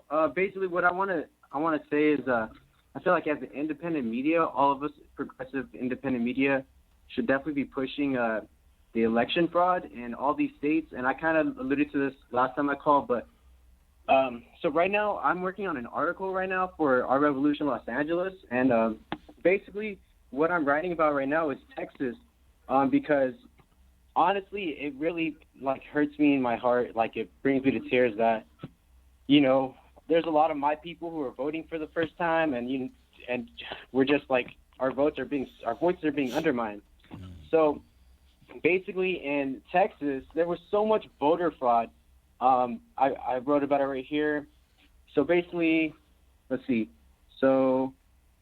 It says right here, because LULAC, they're a Latin American organization that followed the Texas primary very closely, and they called the Secretary of State and Attorney General of Texas and filed a lawsuit against them, saying that they had voter intimidation and voter suppression of primarily Latino voters, because every year more than 50,000 Texans are naturalized and becoming U.S. citizens. So the new voters usually vote at 90% levels. So if you think about it, 90% of 50,000 people who are becoming citizens are voting for the first time every year in Texas. So some voters had to wait till 1:30 to 2 to 3 in the morning just to vote, and they waited 5 to 8 hours in the line just to vote. And so not only that, so as Berman noted in this article I found, Texas has closed 750 polling sites across the state since 2012, according to a recent report from the Leadership Conference Education Fund. A Guardian analysis based on the Civil Rights Group's report confirms what many activists have suspected: the places where the Black and Latinx population is growing by the largest numbers have experienced the vast majority of the state's poll site closures. Additionally, if you look at Latinx and Black communities gained the most residents since the last election. So let's see. 508 more polling locations were closed despite having 2.49 million more residents since the last election. So clearly it was done by design, because and counties they only gained a few hundred to 1,000 residents. They only had they had 34 closures in 50 counties that only gained a few hundred residents, but they closed 500 polling locations in counties that gained 2.5 million residents, and they're primarily Latinx people. That is such a clear case of voter fraud and election fraud. And on top of that, the UN and the OAS, well, the UN specifically, I'm not sure about the OAS, but the UN they have exit poll discrepancies by 4%. In any country, they have to send election monitors to that country to redo the elections, and they have to deem those elections as fraudulent. And guess what? Whenever it's a populist government in any Latin American country, one of our countries, my country, you know what they do? They're quick. As soon as they see that election fraud, they go straight in and they deem it as election fraud. And half the time, sometimes it's not even legitimate. and they still send the monitors in there. And I think that we need to pressure, as independent media, we have to bring light to this election fraud in all these states to force the UN or pressure the UN and the OAS to send these election monitors and rehold these elections because it's undemocratic. And on top of that, it's basic Gandhi MLK 101. You put on a national stage something nonviolent, something that you're doing that is being treated violently or being suppressed, and you're doing it nonviolently, and the whole world will see it as like, oh man, why is their government being, a dick to these people if they're just doing stuff nonviolently and just trying to fight for what's good? And on top of that, the caravan that represents the U.S. at the OAS and the UN is a Trump caravan. And if we highlight that it's a Democratic primary, not the Republican primary, that we're trying to deem fraudulent and get these monitors to redo, then his caravan is more likely to go in and be like, yeah, screw the Democrats, man. This will be good. I'm about to own the lids, And on top of that, even if they did veto it, because the U.S. is on the Security Council and they can veto anything, you know what they can do? That'll show the whole entire world that, like, wow, there's all these facts that deem this election fraudulent. The people in America don't even get to choose who their leaders are. Like, It's gonna look bad, and that's MLK Gandhi 101, man. Like, and on top of that, I don't know if you heard about Andrew Cuomo holding the elections in New York later. But apparently, Bernie was polling really, really high in New York, and what does he do? He decides to all of a sudden push back the polling date, and what happens? Tom Perez he punishes New York by taking away almost half their delegate count. So, come on, dude. If Andrew Cuomo is prioritizing prisoners and inmates more than people affected by the coronavirus, what makes you think that he's pushing back the polling date for a good reason, for the safety of the people so they don't get coronavirus? He's already proved he doesn't care if you have the coronavirus. So obviously him pushing the date back is not him caring about you having the coronavirus. It's about screwing Bernie and making the New York State election fraudulent. So again, I'm trying to write an article on every state that has election fraud, and I'm publishing it later tonight, having it peer-reviewed right now. So I just hope that we can, because I'm going to do an article on every state, every single state, and I'm trying to get it to spread as much as possible. Our Revolution Los Angeles, look out for that, because I'm serious, man. I think Bernie has a chance to win it if we force the elections to be redone again, especially in the states where they're holding. Like, I don't know if you did this. I don't remember if you did the story in Florida and the poll workers in Florida getting the coronavirus. But like, come on, bro, we got to redo those elections that happened during the pandemic when the country was on alert and we had the social distance and whatnot, because this is not fair, dude. States, the exit poll discrepancy has been 2 to 3 to 4 times the threshold of the UN, and they don't mention nothing at all. So we have to, I feel like we just as a people have to take this to the international stage, because this is one of the few hopes we do have to get Bernie to the White House. And that's pretty much all I had to say. Thank you. I heard you get angry about Jimmy Dore earlier, and I'm going to be honest. I think Jimmy Dore, I don't think he has a fair criticism of Bernie voting on that fake UBI bill, because, I mean, like that caller alluded to earlier, how he voted for the crime bill because of the Women's Rights Act. I mean, yeah, if you think about it, if Bernie knows the bill's going to pass, where it's going to pass regardless, and that his 1 to 3 votes can't stop it, but he can get an amendment in that bill that's going to pass regardless. Why wouldn't he vote for it regardless if it's going to pass regardless and he can change it regardless? And that's what he did with the fake UBI bill. Is he got the amendment, and he voted for it even though it was trash, but he made it better. And Jimmy Dore, I like the guy, but honestly, that I don't like his criticisms of Bernie. And yeah, man, that's all I got to say. All right, Tristan, thank you for the phone call, young man. All right, man. Our Revolution Los Angeles, guys. A voter fraud is when the voter, it's like if you voted twice, or if you use someone else's name to vote, that's voter fraud. Election fraud is what you're referring to, son. Young man. And keep that fire in your belly, and good luck with your article. Hope it goes well. Tweet it to me, and I will retweet it for you. Real Tim Black Real Tim Black on Twitter. 971. You're live, 971. What's your name? What's your comment? Hey, Tim, this is Brooke. I've called a couple times before. Hope you're doing all right tonight.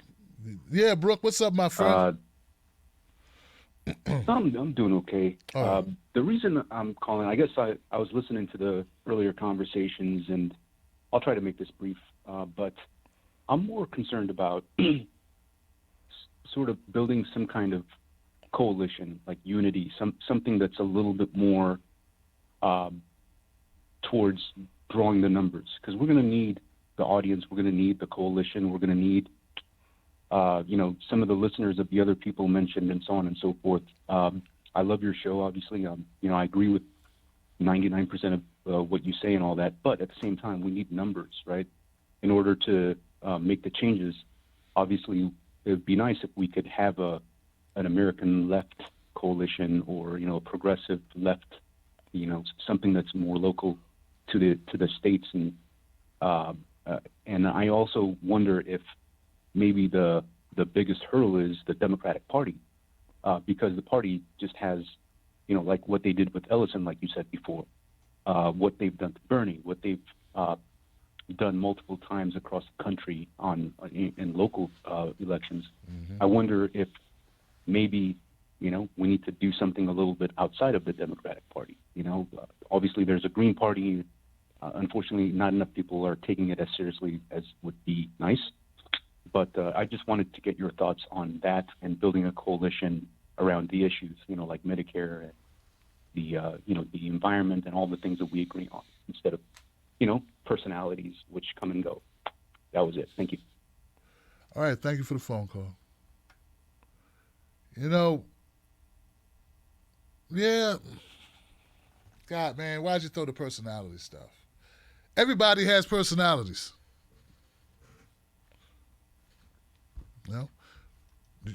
People, everything that gets done has people attached to it. And those people become the faces of the thing. MLK was the face of something. It wasn't just MLK and John Lewis. It was a lot of people involved. Harry Belafonte became the face of civil rights. Dick Gregory. These people became the face of black leadership. It's not personalities. Now, people will gravitate to personalities, but they're really, I think, for the most part, it's a feeling that they get from the person's sincerity and realness and what their objectives are. Those things matter just as much as personality. But I think it matters that people are personable. It matters that people are able to amass followings and grow. I'm down for growing numbers, man. What do you think I'm doing, dude? But I won't compromise my values. You know what I'm saying? So for instance, I'll do some of the content that I do is a little sensational at times. Because I'm a well-rounded individual who doesn't just always focus on one particular thing. I talk about other stuff too. And it's also important to bring in people who are not as political. That's how you grow a movement. How you grow it. Get people who are a little bit less affected, involved, to perk up and go, hey, what's this guy talking about? It's what the humor's for. It works. It's what the jokes are for. It's what the editing's for. The cool editing. People go, oh, you can't fight it. Like some people are going to go, hey, I like the background movie thingy. Hey, it's quality. Hey, I can listen to this. Doesn't sound like crap. It's got a good mic. He's dressed nice. It's not everything, it's something. But yeah, I'm down for growing the movement, but I'm not down for a bunch of concessions that leaves the movement not a movement anymore. Like a soiree. I don't want that.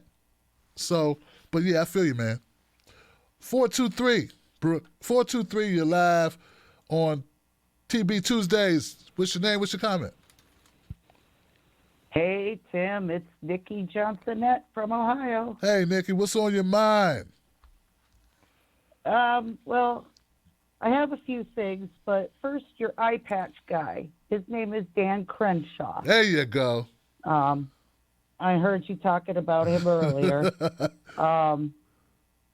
and Nick Hanauer, the rich TED Talk guy, he also has a podcast called Pitchfork Economics on the TYT network, which is a great podcast, by the way.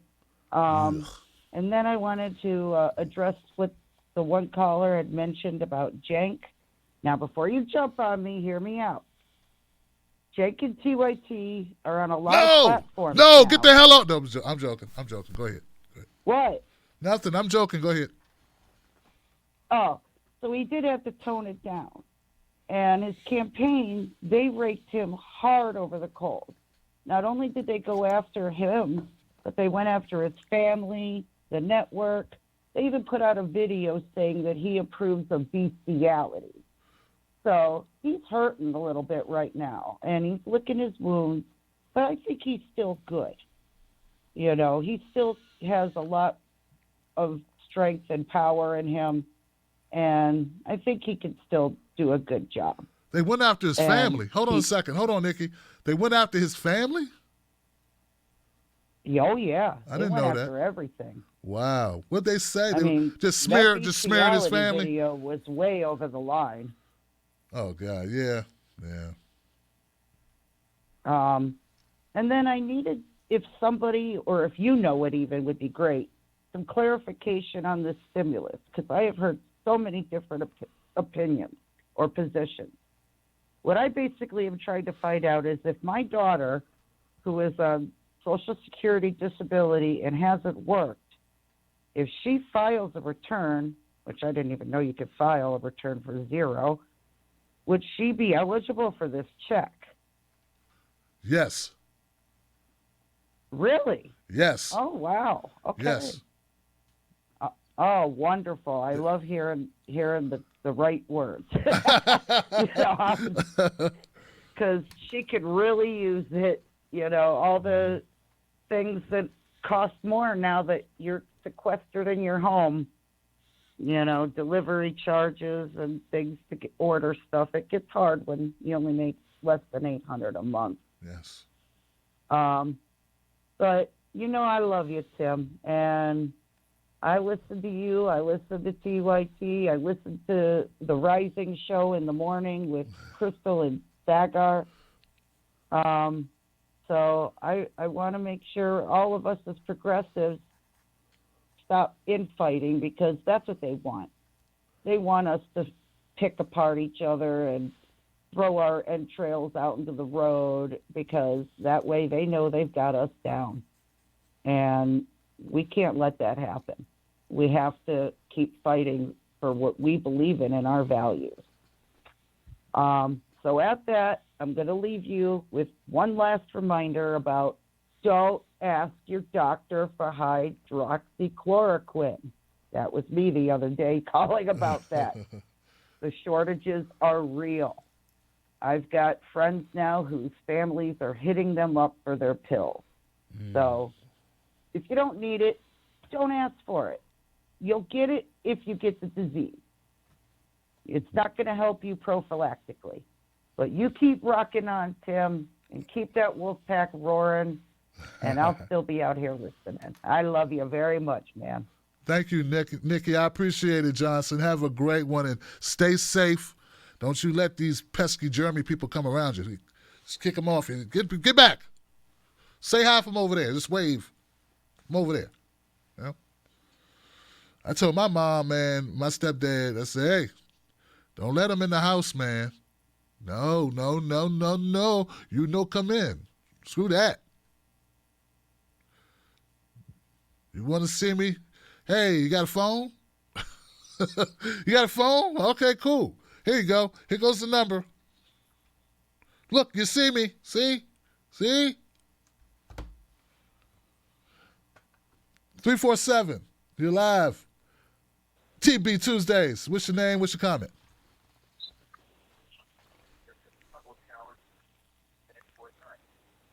Three, 4, 7. Hello. Hey, how you doing? Hello, Tim. Hey. Tim. Hey. Yes. You called me. Okay. All How right. you doing? I'm good. What's on your mind tonight? Who's this? Oh, this is Valerie from Brooklyn. I'm just so surprised. Valerie. Got through this from Brooklyn, yeah. Yeah. What's Yeah, up? How you doing in New York? Hanging in there, meaning in the house, okay? You know, but it's bad. It's bad up here. And it didn't have to be like this, you know. Hello? Yes, I'm listening, sister. Oh. Oh, okay. Yeah. And I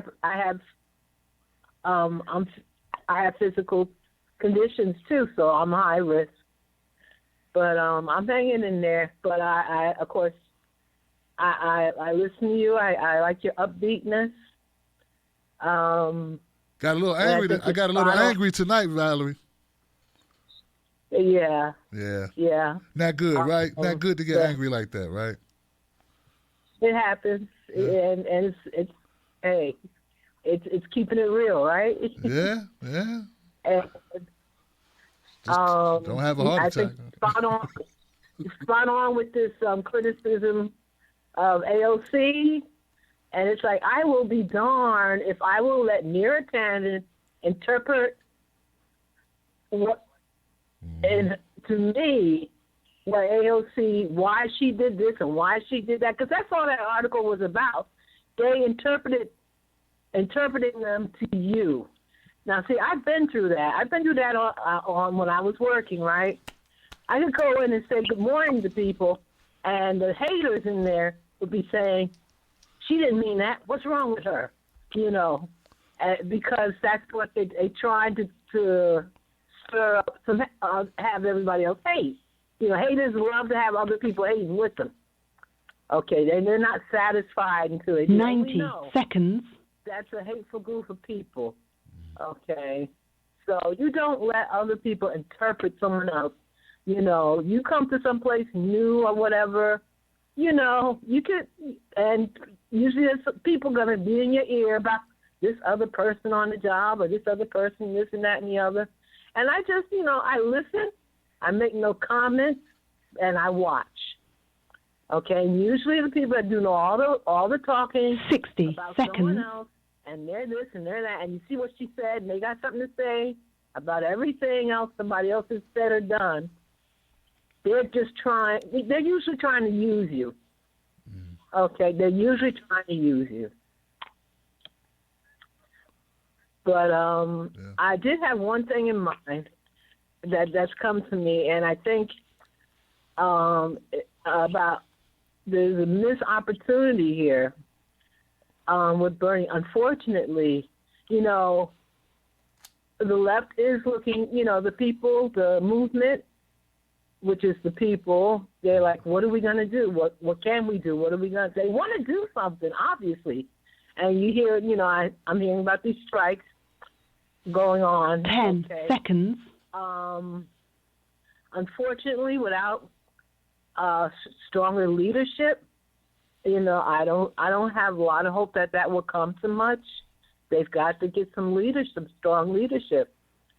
But also, I was thinking like things like when this bill was going through Congress, to me, that's when Bernie could have called on his movement to either do, okay, we can't really hit the streets, but there could have been online petitions, there could have been phone calls, there could have been emails, you know, to Nancy and Schumer, and tell them to separate the bill. Do not have the corporate Main Street and Wall Street parts of the bill in one bill. They need to be separate bills.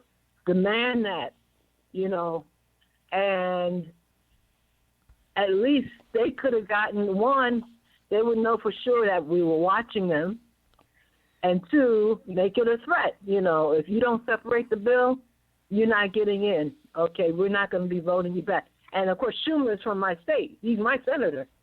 Okay, and I know Mr. Schumer, okay, and his dirt, a lot of his dirt, since he was what would we call it, a ghetto landlord, okay. I remember him from way back. Okay, and I'm a little bit older, too. I'm a boomer, but I supported Bernie even in 2016. Okay, but okay, so I'm like, now is the time, especially this is a life and death situation, to find out, because they're talking about the boomers. I mean the millennials didn't come out and vote. Now I'm not 100% sure I trust that. You know, just any statistic can be messed with. Now, just like they say, the vote can be, was messed with. People think the regular vote was messed with. The survey, after survey, they have to ask. They're asking people, well, how old are you? When you vote, and they say, how old are you? That's totally in the hands. There's nothing that goes into the machine or anything to tell people. That's all done by voluntarily somebody saying, okay, I'm going to tell this person how old I am. And us trusting that person then conveys it accurately. So we need to know. But, we need to know. We might as well know now, is the movement big enough? Okay. And we need to know now. We might as well find out now or not, if it is big enough or if it isn't. All right, okay, Valerie. So I got to leave it there, sister. Right? Excuse me? I got to leave it there, sister. That's 5 minutes. But thank you so much for the call, Valerie. I appreciate hearing from you. Please stay safe in New York. I know it's tough out there. I'm right in Maryland, and it's getting tougher here as well. We expect to be following the same trajectory as New York. That's what they say. That's what my governor was just saying.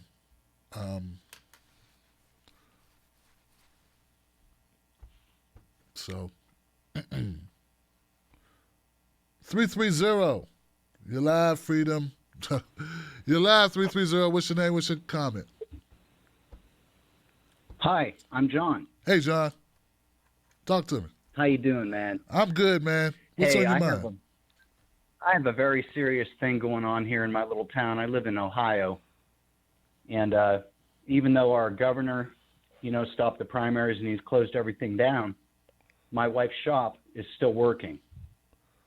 And they got some kind of way around being essential, non-essential. And so what's happening is all these people that aren't going to work are not getting paid, and they are not, he said they could take 2 weeks off. They're not getting paid. They're not eligible for unemployment. So we started a petition on change.org to get this place closed down. We've got about 600 signatures. I've talked to the mayor. I've talked to the law director. I've talked to the health department. I actually had a phone call with the mayor of my town. And it's amazing how powerless he really is. So we're trying to get this shut down, man. If y'all out there could help out, all you Johnsons out there, man, spread the love, share the love, and go to change.org, please. It's called Coastal Pet. And the man is making a grave mistake. There's 400 to 600 employees there. And, if that bug gets in there, man, they make pet products. They don't make food or medicine. They don't make anything that has to do with the life and health of a pet. And it's really got me bummed, man. And she's not getting paid. She's got about 3 weeks of vacation that she can take. But I'm afraid they're going to fire her before she can even take it, man. Wow. That's all I got. All right, John. I love you, Tim. You're awesome. Thanks, brother. Coastal Pet. Find that on, was it change.org? Change.org, brother. There you go, brother. Somebody will get that pinned up for you, man. And if you send it to me on Twitter or Facebook, whatever platform you use, man, I'll retweet it for you. Wow. Horrible, man. Horrible. Thanks for calling up with that, man. Let us help you out. Let us help. 434, you're live on the show. Mr. Cole. Durham. What's up, man? Oh, man, it's been a long time. I got to do my original introduction right quick, man. This is Mr. Mystical Carter, one of the original Wolfpack members, for all of y'all new Wolfpack members who don't know. Much love, peace, and respect, and prosperity to all of you. But right now, we doing the old school style in the midst of all of this chaos, sitting by the fireplace, enjoying a nice ice cold adult beverage while listening to the Tim Black at Night show. And if you would like to donate, just donate $1 to help my man keep his platform rolling, to bring you the most utmost respectful and dig it in your butt news that you could possibly hope for, because he keeps it real. All right, cool. Thanks, brother. Good to hear from you, Mystical. What's up, man? What you think about this craziness, brother? Man, okay. Wow. Okay. Let me start here because you're northern than me. The U.S. Comfort, however they named it, left from Norfolk 2 nights ago, that arrived, I think, Norfolk out here in Virginia, for those of y'all who don't know, the naval base. They sent their mobile emergency hospital. Okay. And they sent one to aid with the one that was sent to California. I think they called the Hopeful. Yes. Yes. And then they sent another one around to out there in Cali. Okay. Okay. Now, I'm a little bit south of DC. You're north of DC, but in that whole region over there, you know what I'm talking about, especially with Richmond, Petersburg, all of that. All you young folks out there, I know some of y'all might listen to the Alex Joneses, the Rush Limbaughs, and all of them. Don't let them get y'all gassed up to run out there and get hurt, because, as you know, Tim, that region, they got bases, and they're just asking the young people to get out the way, let the National Guard distribute the products, aid with the hospitals, and y'all just stay out the way. Don't be out there trying to play spades and pick up basketball games and all of that. And no, I'm not being stereotypical. That's an order that came down from the chief of police and the Governor Northrup. Get out of the way. And if you don't have your student work pass or your student pass, because your school hasn't been shut down yet, with there's other votes going in with all of that, they will ask you to step off the public transport bus if you don't, if they don't know who you are and where you're going, if you don't have that pass. And if you've been down here in this region, yes, they do have the police officers on the horses with all of that. So get out of the way and let them do that. And y'all sit in the house and sit tight for right quick, and just let them get it over with. Let them get the products out there, and y'all get out the way. Now, for the rest of the nation, there's people out there throwing parties and all of that. I got my own personal opinions. It's a little bit over the edge. You know what I'm saying? Just because your people ain't sent down the order yet. You know what I'm saying? Keep in mind, regardless of who started it, and I could get into that, regardless of who started it, it's been passed around, and it is global, and it is airborne. So keep that in mind when you're out there, doing your business. Don't worry about them trying to kick in your door, take your guns and all of that, because I've seen the spike in the gun sales and ammunition sales and all of that down here. That shouldn't be your top priority. That's going to be there. There's warehouses for it. That ain't going nowhere. The mask and stuff that people are hoarding, man, y'all cut that out, man. Let the mask get back out there in distribution, because it's not a matter of fact that they're running out. It's the drivers that can deliver it from the warehouse to the store to you. That's the issue down this way. People hoarding stuff. Chill out with the hoarding. We're not running out. We're not. Chillax. That's old school for y'all. Chillax. Chillax with that shit. Everything is cool. Y'all just need to slow down a little bit. Everybody's cool, man. The outbreaks, down this way, they're not through the roof or nothing like that. They're trying to get people to isolate so they can test them, and they test themselves and the ventilators themselves. Now, that's when, I get back into, the political game with you, because there are people just trying to take advantage of that.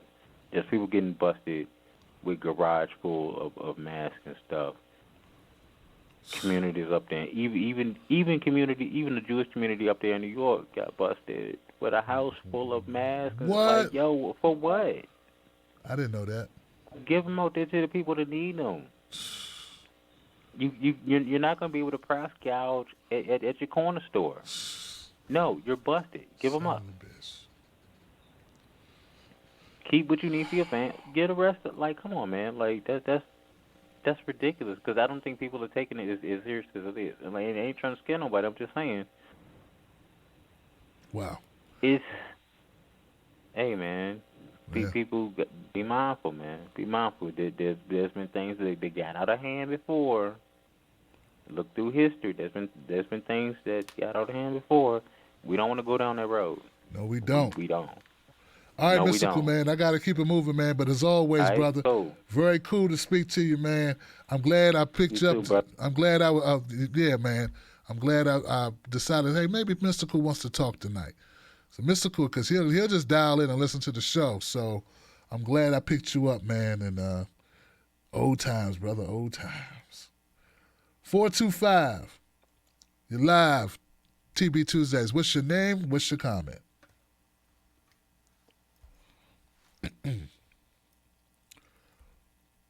425 sounds like your phone is off. I don't hear anything. 425. That doesn't sound good at all. Phone's working, right? 512, you're live. 512, you're live. Uh-oh. Oh, there we go. All right, 512, you're live on TB Tuesdays. What's your name? What's your comment? Hola.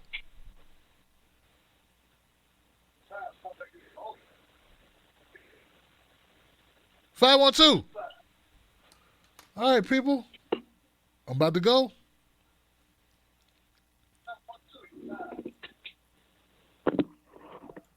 I hear you moving around. Hello?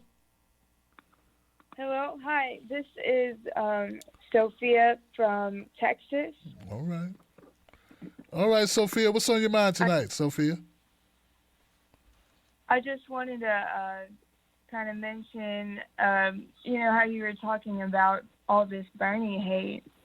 I just really don't. I don't think people actually watch enough Bernie. Like, they talk about. Actually, he's gone after Biden straight up on Anita Dunn in certain instances. Like, he's really kind of gone for the throat, and they don't pay attention because the media doesn't. And, as far as, Bernie not trying hard enough when it comes to pushing a civil rights issue and all of that, I mean, think about it.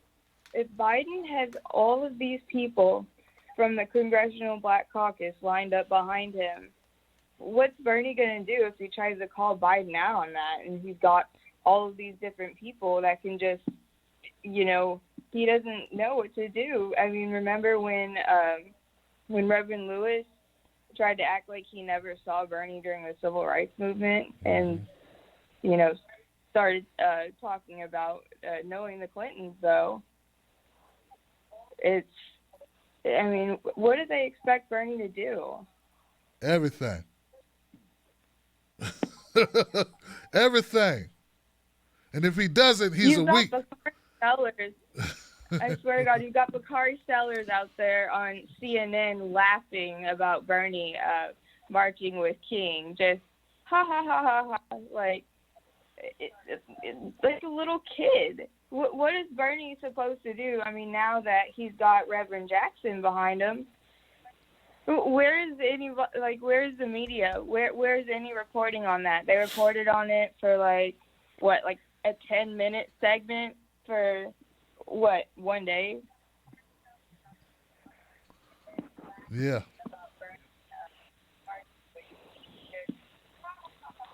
And then Reverend Al. Even before South Carolina, at this breakfast, he straight up defended Bernie on socialism and said that anyone that tries to use the socialist thing when it comes to Bernie, that you shouldn't trust them.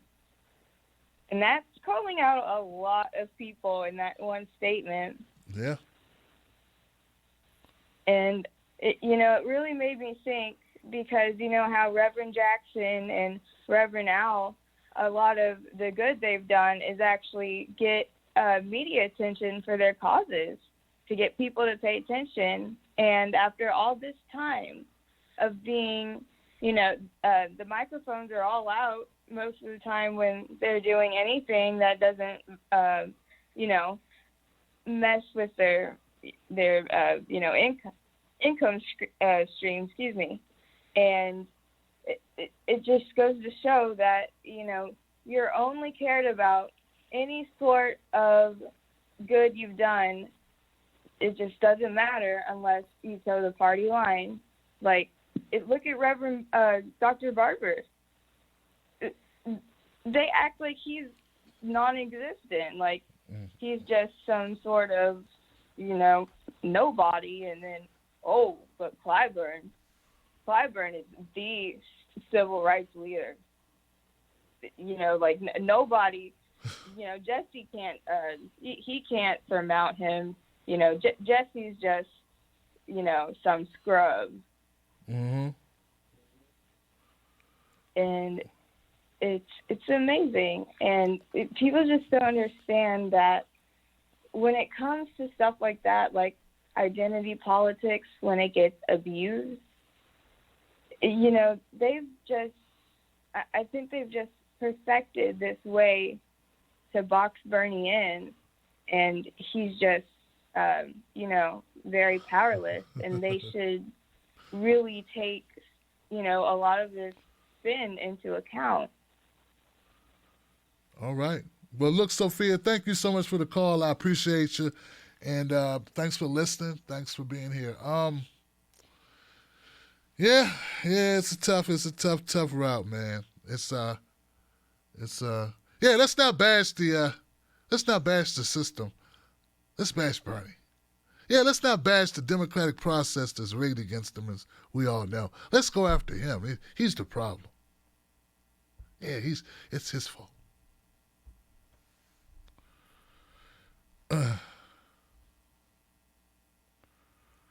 Yeah.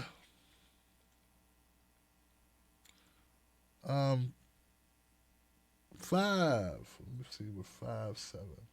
575. You're live. What's your name? What's your comment? How you doing, Tim? I'm better, man. How are you? Doing good. This is Ken from Ohio. Been listening to your show a long time, and first time calling. I thought I would just give you my theory about what's going on with Jimmy Dore and everybody's upset. It's because they don't understand that we're going to be in 18 months quarantine with this pandemic. Wow. And that just changes everything if you think about it. It's like, is there going to be an election in 2 months?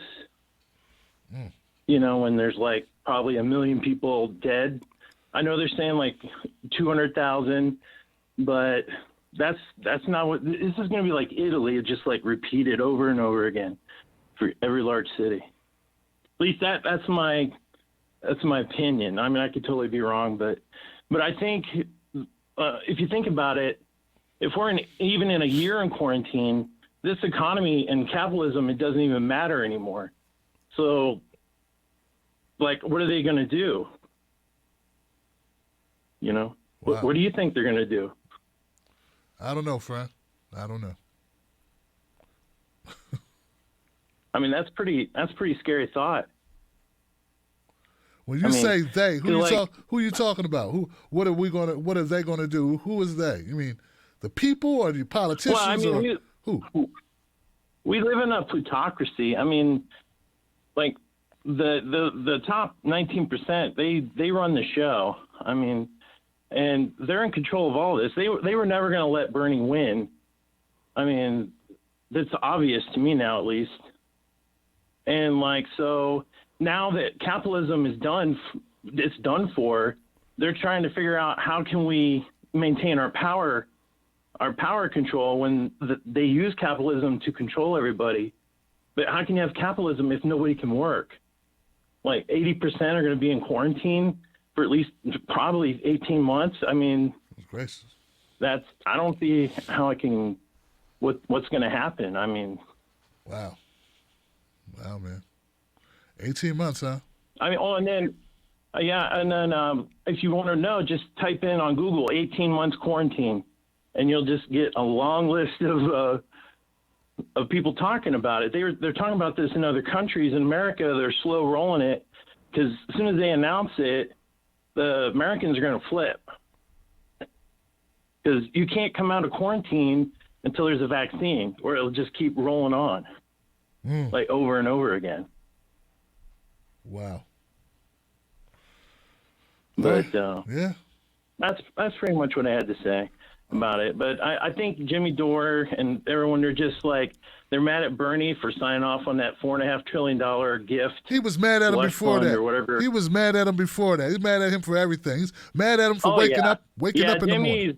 Jimmy's been pissed off a long time. Yeah, because he won't come on his show. Yeah, I think that's absolutely right. He said it. He said it before. The same thing about AOC. Same thing. She won't come back. She's been on his show, but she won't come back, so he trashes her.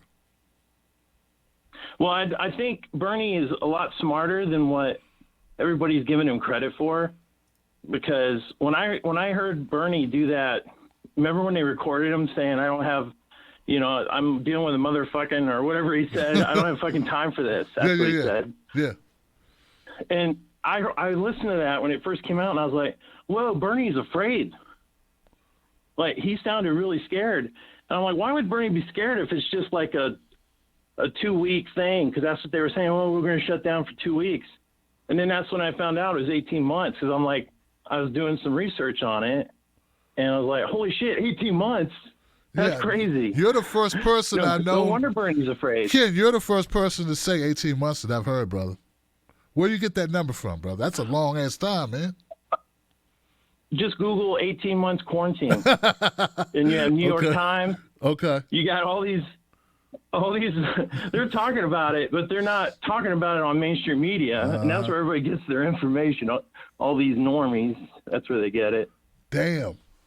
But think about that though. That variable, if it's even a year, what is that? Throw that into the mix and just think about it, Solves all our problems, doesn't it? Yeah, there ain't going to be no capitalism or money. It's going to be either nationalize all essential industry, pretty quick, or there's going to just, this country's just going to implode. We're going to be eating each other. I mean, it's going to be insane. Or they'll do martial law, probably, so. Wow, Ken. I mean, that's probably what would happen. You're something else, Ken. I know. Yeah, man. I don't know, man. I don't know.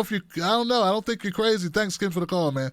I don't know if Ken's crazy, but gosh, man, I just had Hunger Games and Mad Max, visions in my head real quick there, Ken. Thanks a lot, brother.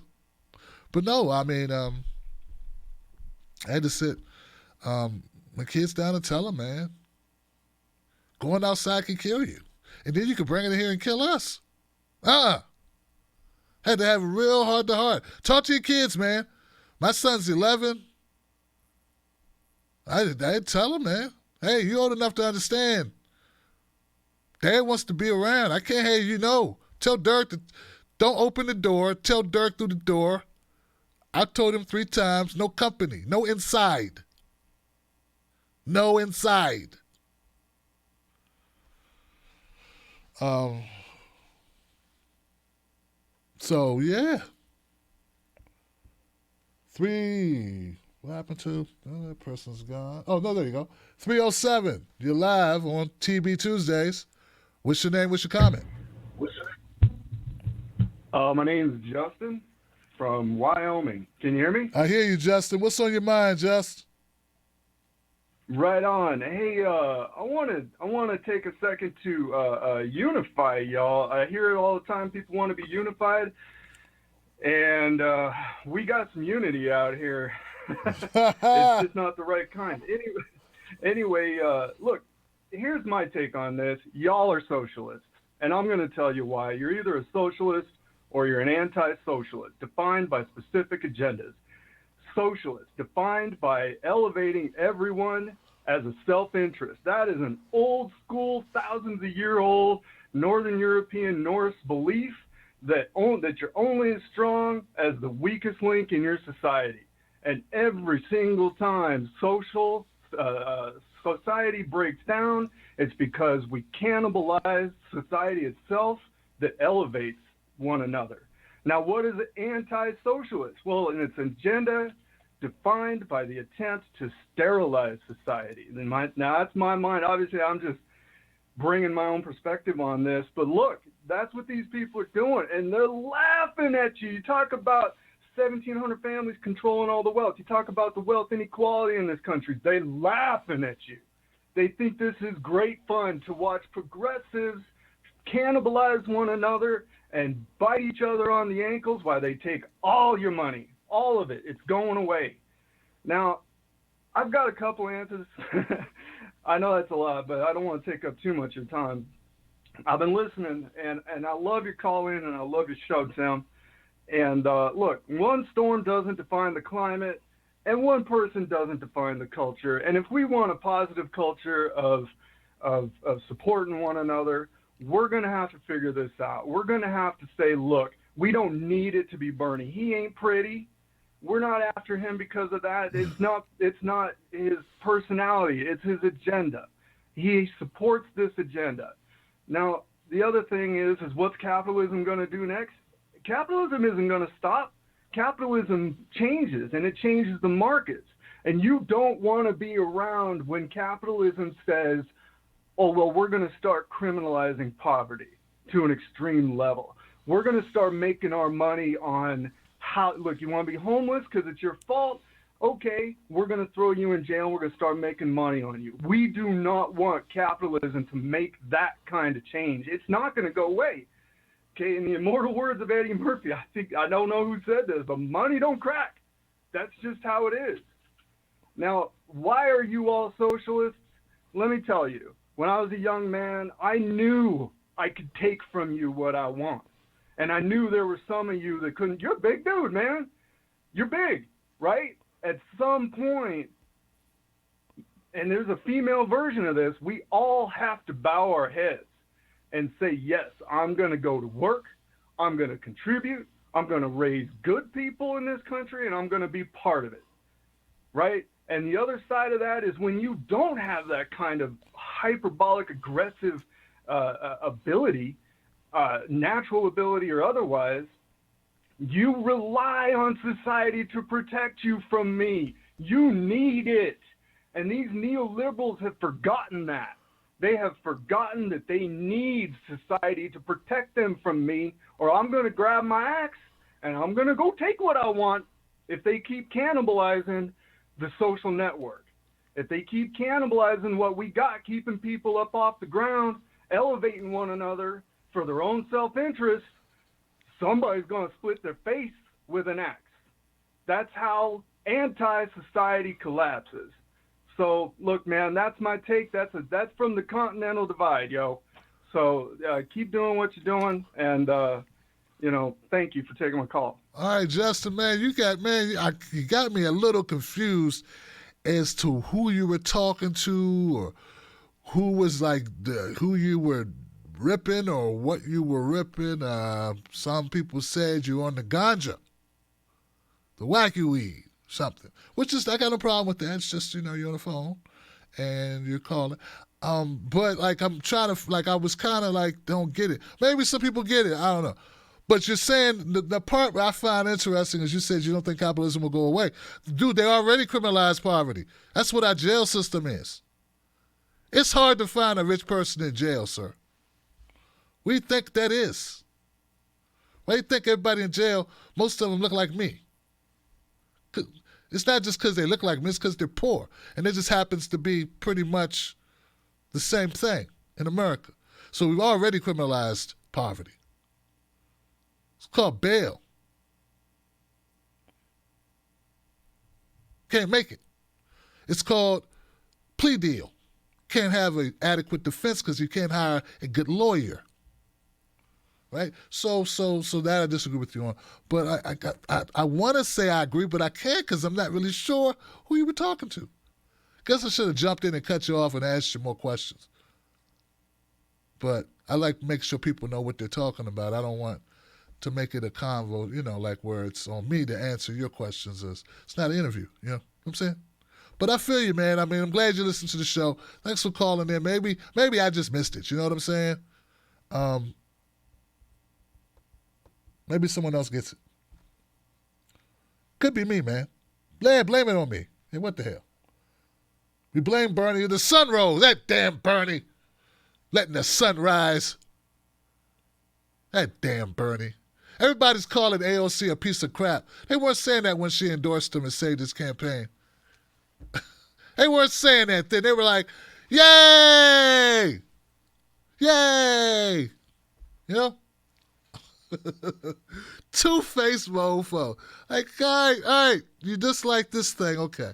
And all the Politico did was put out an article. She didn't actually do anything.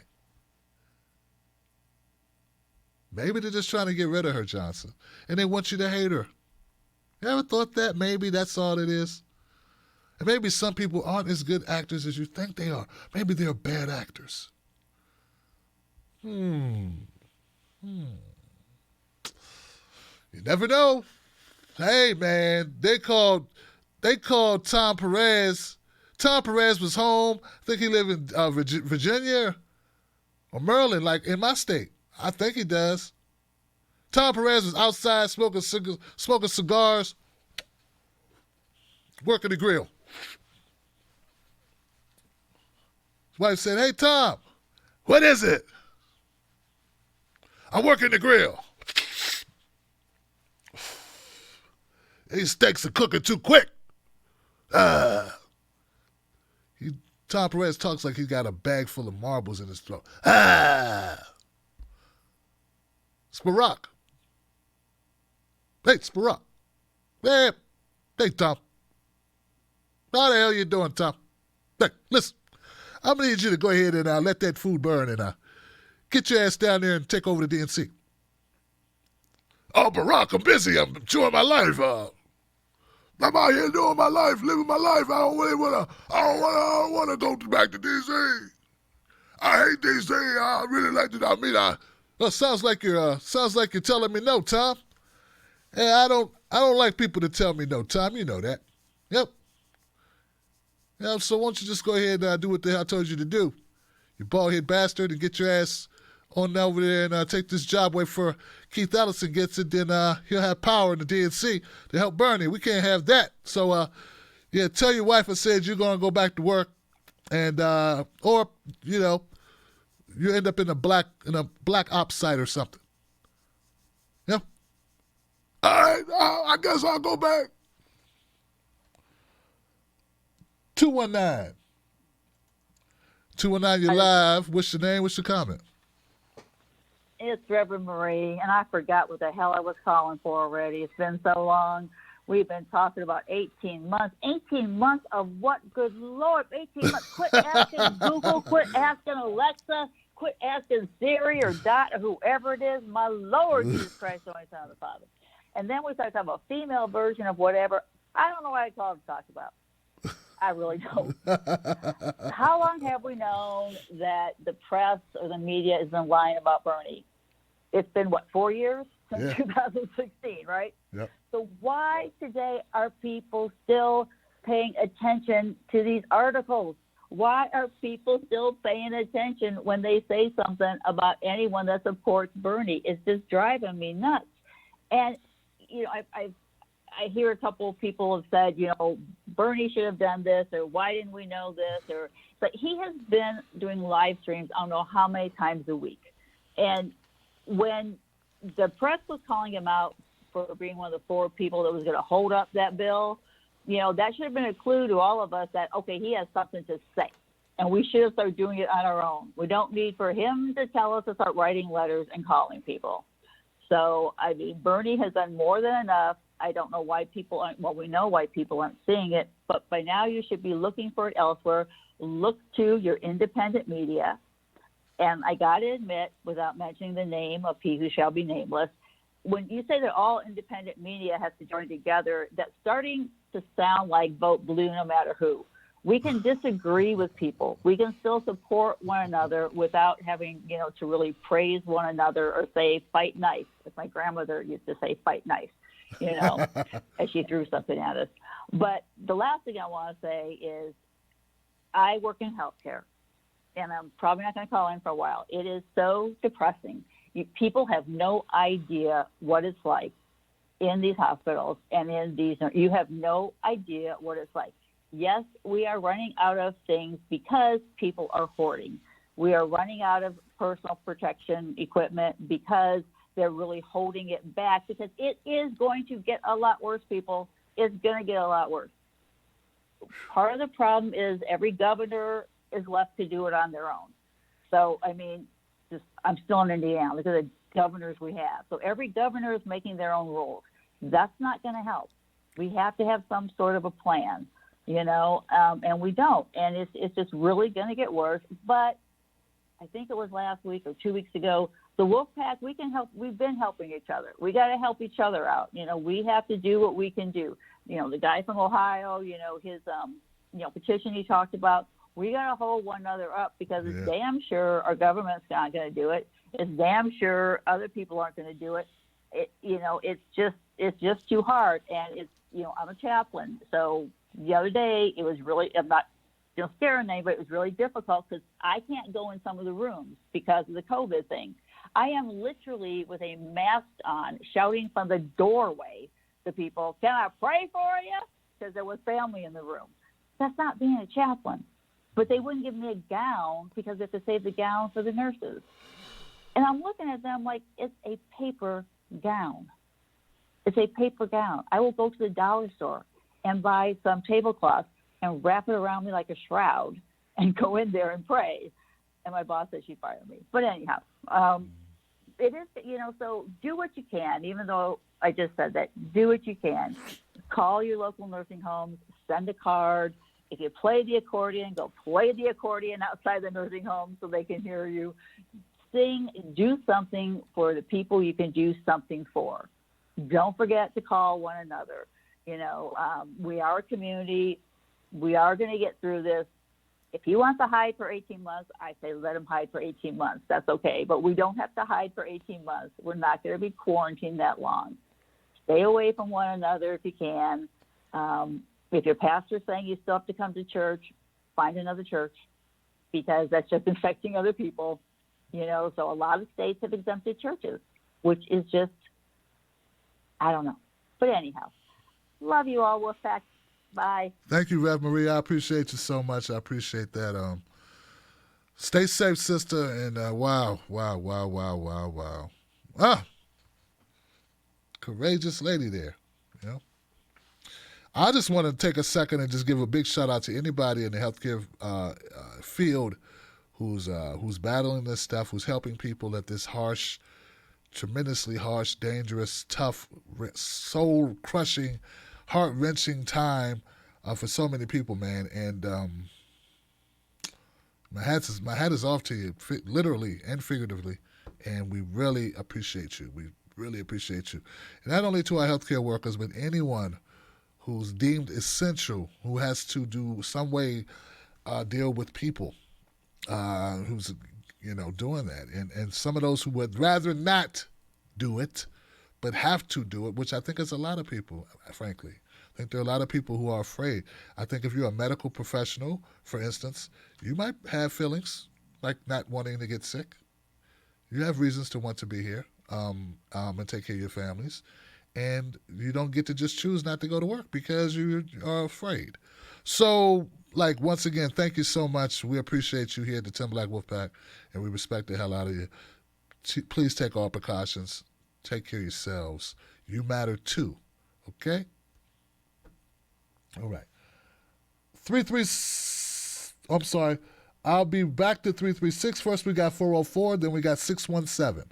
So I want you guys to stay on the line. 404, you're live. What's your name? What's your comment? Hey, 404. 404. Man, you hear me, bro? How you doing, man? Yeah, I got you now. Yeah, how you doing now? Hey, my name Wes. I'm just been listening, man, to some of them callers you got calling in, man. They way out there, man. But I'm kind of old, dude. I'm 62, man. So there's some wild junk going on, man. But hey, just gotta just be cool, man. You know, ride this out, cause this a pandemic, man. This thing made in the laboratory, it done escaped out. They meant it for a certain kind of people to get taken out, but it done backfired on them. You know what I mean, bro? Wow. This virus they had, it was meant for a certain kind of people. I think you know what I'm talking about. And so this biblical prophecy being fulfilled anyway. So it's Bill Gates and them and the boys, they're trying to do this psyop thing, man, on everybody. That's all it is, a bunch of psyops, pandemic. They meant for population control. It done backfired on them now. And may God help us all, man. But you got to get it in the book, bro. Okay? So the earth is tired of all this, what they doing to the earth. And it's a cleansing time, separation time. So I've challenge everybody to look within their heart and see how they rolling, man. But the Most High not playing, bro. Right in the middle, right between Purim and Passover, bro. This biblical prophecy, man. Plus, they want to crash the dollar. They're gonna tell y'all tomorrow that the money y'all got that virus, monkey virus on your dollars. So turn your dollars in. We gonna go to cashless society. It's all a bunch of psyops, man. So all your money got that virus on it. So send your money to me, Wesley, in Georgia, because all your money got that virus on it. That's why they call it cold cash. All right, so they're going to sink the dollar and get ready for the digital economy and get ready for your chips. And I ain't talking about potato chips. Y'all want that free money, get a chip. I appreciate it, man. I let somebody else talk, man. All right, Wes. Thank you, my brother, for calling up, sir. I appreciate you, man. And I don't know now. I don't know about you, Wes. Sound a little bit like Wes been drinking. But no, Wes, man, I hear you, man. PSYOPs, huh? Well, you know the saying, right? We've heard it, right? Never fail to take advantage of a catastrophe? Something like that? Something like that, right? Hey, they're going to take advantage of it. I can tell you that. Look what they did with 9/11. They used 9/11 to their benefit like hell. Got things done. People were in a vulnerable position. People were like, let's do something. Okay, we'll do something, all right. Let's take away your rights to due process. Hey. We can drone American citizens. How about that? Yeah, we just drone them. You know, because we suspect they could be doing something. And we gave the rights away. Fear is a powerful tool. Now, 336, you're live. What's your name? What's your comment? 336. 336. No 336. Okay. Is there a 617 in the house? 617, you're live. Hey, what's your name? What's your comment? Hi, Tim. Hey, good to have you. Hey, this is Charlie. How are you? Hey, Charlie. What's on your mind, my friend? All right. So, I've been waiting for a while now. maybe the last caller too. But anyway, so I just want to make this quick. So first of all, I think Biden will never support Medicare for all. So this whole idea of like Bernie Sanders being able to shift the Democratic Party to the left, I think that's just an illusion. That's never going to work. And I think Crystal Ball said this like the best, either on their show or on. Once you pledge your vote to them, then you lose all your leverage. So, are you still there? Yeah, I'm still there. It looks like what happened to my stream resumed. Okay, yeah, I'm here. Go ahead, brother. Oh, yeah. The reason I ask is because I also look at my screen and suddenly you went offline. So yeah, I saw that too. Yeah, it's crazy. I don't know what's going on, bro. Yeah, but I don't know. Maybe it's late at night. But yeah, so we're back. Once you promise your vote, then they don't owe you anything. So that whole idea is just an illusion. So I think what Sanders needs to do is it's kind of like playing it out like Trump did 4 years ago in the Republican primaries. You have to threaten them. That's how you're gonna do it. And also, so about this whole sexual assault thing, Bernie keeps saying that, Joe is my friend Joe. He can't be your friend, man. I mean, he's like quite possibly a sexual predator. How can he be your friend? That's he didn't know that. He didn't know that. Come on now, Charlie. You didn't know that. Yeah. No, but I mean, besides even that, like all the policy proposals or all the policy positions he had in the past, I mean, knowing that this guy wanted to cut Social Security like all his political life long, how can he be possibly your friend? So, I mean, I love Bernie Sanders. I'm going to, vote for him, hopefully, or write his name, probably.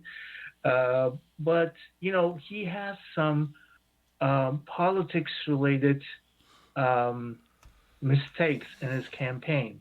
It's, all his policy positions are the correct ones, but the way he plays politics. What should he do? What should he do, Charlie? What should he do, Charlie? My campaign manager friend. What should Bernie do? He should just call them out, and he should threaten them to run third party. Okay. That's it. All right, Charlie, man. Look, you need to be advising campaigns, man.